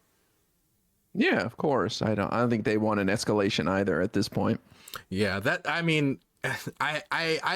think a lot of people are very terrified of escalating with the Russians, but I think the people who are most terrified of escalation are the Russians, because they were supposed to be the second most powerful military in the world. They invade Ukraine. Yeah. They're having a lot of trouble. They're having a lot of trouble with Ukraine alone. And now they're supposed to fight all of NATO. So Estonia, Latvia, Lithuania, Poland, France, Germany, Denmark, Norway, the UK, Canada, Australia, New Zealand, the United States. They're going to fight everyone when they couldn't even fight Ukraine. We can send as much shit as we want. They're not going to do anything. Like what are they going to do? Right. Like legit. I mean, nothing substantial. Nothing that'll actually match the fire and fury of the U.S. arsenal. No, I think we could even help Ukraine take Crimea if it's even possible, and they wouldn't do anything. If it's possible, we should do it. I don't think that people think like the world will end. You know how silly it is to tell a country, "Hey, you know that territory you controlled that you controlled until like 9 years ago? If you have it back, the world will explode." Like you sound like a doomsday prophet here. Yep. I agree. How many people were saying this is World War III a year ago, and here we are. We're still alive. We're still fine. Happened. And by the way, the same people who are most scared about World War III starting over Crimea or us continuing to support Ukraine are the same people who are saying the war was never going to happen in the first place, like Jackson Hinkle and the rest of these clowns. Wow, come on. We know what their deal is. These guys aren't serious at all. You're right. He has a heart. He has like a heart like the Grinch, you know? But one day we will grow it 3 sizes and we will bring him to the true spirit of Christmas. I wish you were at TwitchCon to see those clowns confronting Chud and Relly, and then I was just sitting there laughing the whole time. Why do they confront them? Why do they give a fuck about Chud Logic or Relly? They were just barking. It was like watching a little Chihuahua bark. It was funny. That's a reference to Haas, of course. Well, both of them are pretty small. Are they? I thought wait. How tall is Jackson Hinkle? I thought Jackson Hinkle was the tallest. You and I are taller than them for sure. But no. Am I really tall? There's no way I'm taller than Jackson Hinkle. I'm 5'10". I think you are. Yeah. No, I feel like you're a little taller because I'm 6 foot. So I feel like you and I are like the same height. Has Jackson Hinkle been taking photos specifically to make him look taller than other people? Because I thought he was tall. He's definitely if he's as tall as me if at his tallest, but I don't think he's as tall as me. But anyways, I guess it doesn't really matter. But yeah, I don't know. I wasn't impressed when I saw them both. Well, I'm sure one day they will come see the light and they'll become liberals as well. One day. But with the money. Money's there, if we give him enough money. But do you think how do you think Americans would react to this speech generally? I think it's generally going to help them. I think it was a good speech. There's generally not a huge polling boost ever from these types of things, but I mean, if there is one to be had, he got it. Yeah, I think the drama was great with the back and forth and these GOP clowns, and he took it straight to him. It's going to get coverage. Yeah, well, that's 100%. The thing. Like, people out there are convinced Joe is like Sleepy Joe. He got no fight in him. He's 98 years old. It's like, then they'll see the fight tonight in those short clips. And I think that's good. So I think most people will be impressed. And I think it helps launch his 2024 campaign, which I think we'll see here in like March or April. When absolutely. If he can makes it official. If he can keep this tempo, then I have no reason to believe that he can't run for president again. Yeah, I mean, I think that's the big takeaway is look at the energy. Like, I think you would be silly if you said this guy can't be president. Like, he had fire in him tonight, and he went toe to toe with the Repubs, even the craziest ones, and he did great. So this guy, I think he'll convince a lot of people that he can be trusted with a second term after tonight. Well, man, final thought. I think Joe Biden did a really good job here. I think he brought out kind of that Scranton Joe. I think it was smart to open on the economy. I think the only thing, like the few times he fumbled a bit on his words, but I mean, like that's to be expected. I do wish he talked about things like marijuana legalization, and I always want him to go further. That's always my complaint with anything out of Joe Biden's mouth in one of these speeches. It's like, wow, that was good. I like the aggression. That was fantastic today. I just wish he went harder. I just wish he went far. I just hope he went farther. I just hope he went further. But I think he did good. I think this is probably his best speech so far. I can't think of any other speech that comes close to this. No, can you?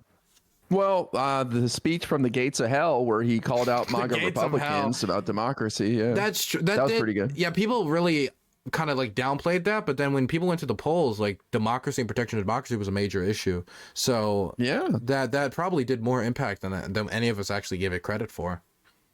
For sure. Yeah, no, but it just got the MAGA people all fired up, and anytime we can trigger them, I think is great because it plays well in the media. That's true. You know why I think this is so good? Because I'm a debate pro and I do so many Twitch panels that anytime there's audience interaction, and it just becomes more WWE for me, therefore it's more impactful and it's better. Which, yeah, honestly, I think there's a dynamic to it. I think honestly the crowd interaction, which I thought was going to be a negative for him, ended up being a positive for him tonight. It made him look tough, in my opinion. I mean, and it made him also look somewhat conciliatory as well, which I think was the whole point of the speech. So I guess they delivered on that. Yeah, I mean, I was irritated by it at first, but I agree with you. I think he played it well and he used it to his advantage. So I was happy to see it. I'm glad a lot of other people got to see this side of Joe Biden because I've seen a bunch of it, and it's just, you can't expect people to pay close attention to politics, So it's cool that people got to see it tonight. So I'm glad it happened at the State of the Union. Do you think it's good to do the whole Great Uniter thing? Because that was his mandate when he ran for president. Do you think he should still be running on that? Yes, I think that the midterms just a couple months ago showed us that the American people don't want extreme candidates. They want to see these guys work together. They want to see them solve problems. Yes, they have their teams, but extremism is not in vogue in America. So I think it was good to go out there and say, I want to work together with people and I want to solve these problems. Even if he can't do it and he doesn't mean it, I think that's the message people want. Do you think that changes depending on who's the nominee in 2024 for the Republicans? Not at all. Not at all. So you think if it's DeSantis or if it's Nikki Haley or any of these other people, most likely DeSantis if it's not Trump, that Biden should just run the same thing? Great Uniter? Yeah, because he's running against MAGA.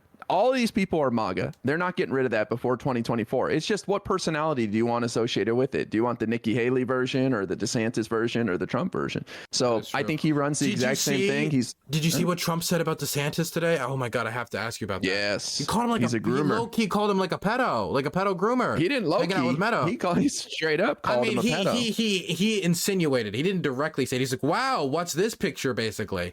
Which like, oh my God, dude, I hope for the love of God we have a Republican primary and it's just, you're a pedophile, just back and forth to these people. You're a pedophile. You're a nuts. I just hope they tear each other apart. It would be great.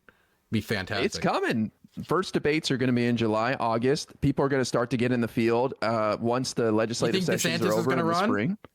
Of course. Yeah. Wow. He's $100 million in the bank and he's been raising his national profile and taking shots at Trump. Of course he's going to run. There could be some intelligence to not running now, waiting 4 years and running in 2028 when you're not going to possibly have Trump kamikaze you. Definitely when, again, remember, Ron DeSantis became governor off of a Trump endorsement against Andrew Gillum. Very close race. Very close race. Yeah. Now, you can talk about how much that contributed to it, but a lot of his base is Trump base. And if he fights over Trump with the base, no one else has been able to win that fight yet. He might be the guy, but also, is it worth it considering how well he's doing for Republicans generally? Now, I don't think he's a good governor, but I think that he's popular with Republicans. Why possibly soil that with Trump basically clearly saying, I will call you a fucking pedophile. I will do anything possible to sink you. And having Trump put that target on you is not good if you're a Republican. If you're a Democrat, that's great because you can be like, Trump hates me, therefore I'm a good person. And then all the Democrats clap. They say, Hakeem Jeffries. But for a Republican, that could be poison, like real poison.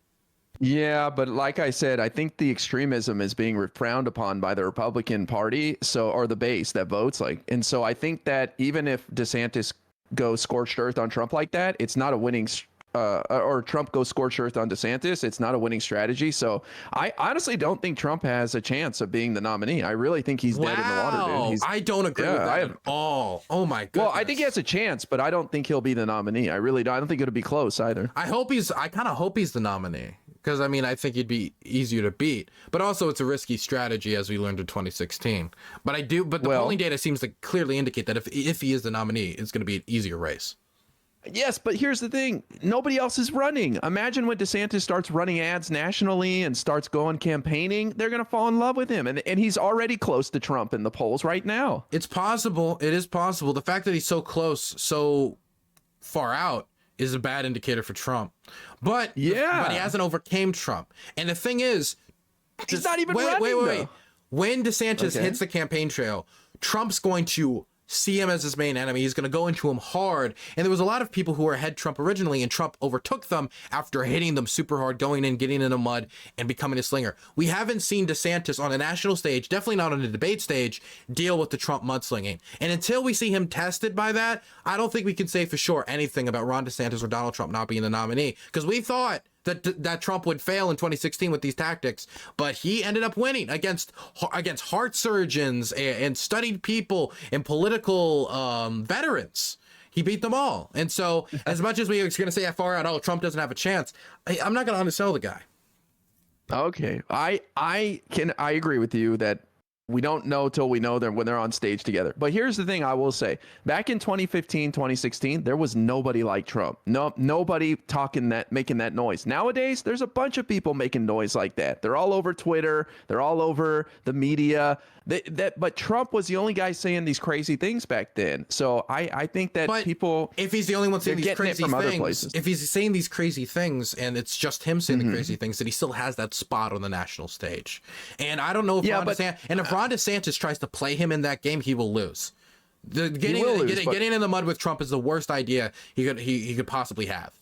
He can't look like a coward, so it's a difficult kind of like tightrope walk he has to do, and that's why I'm not positive that he can do it.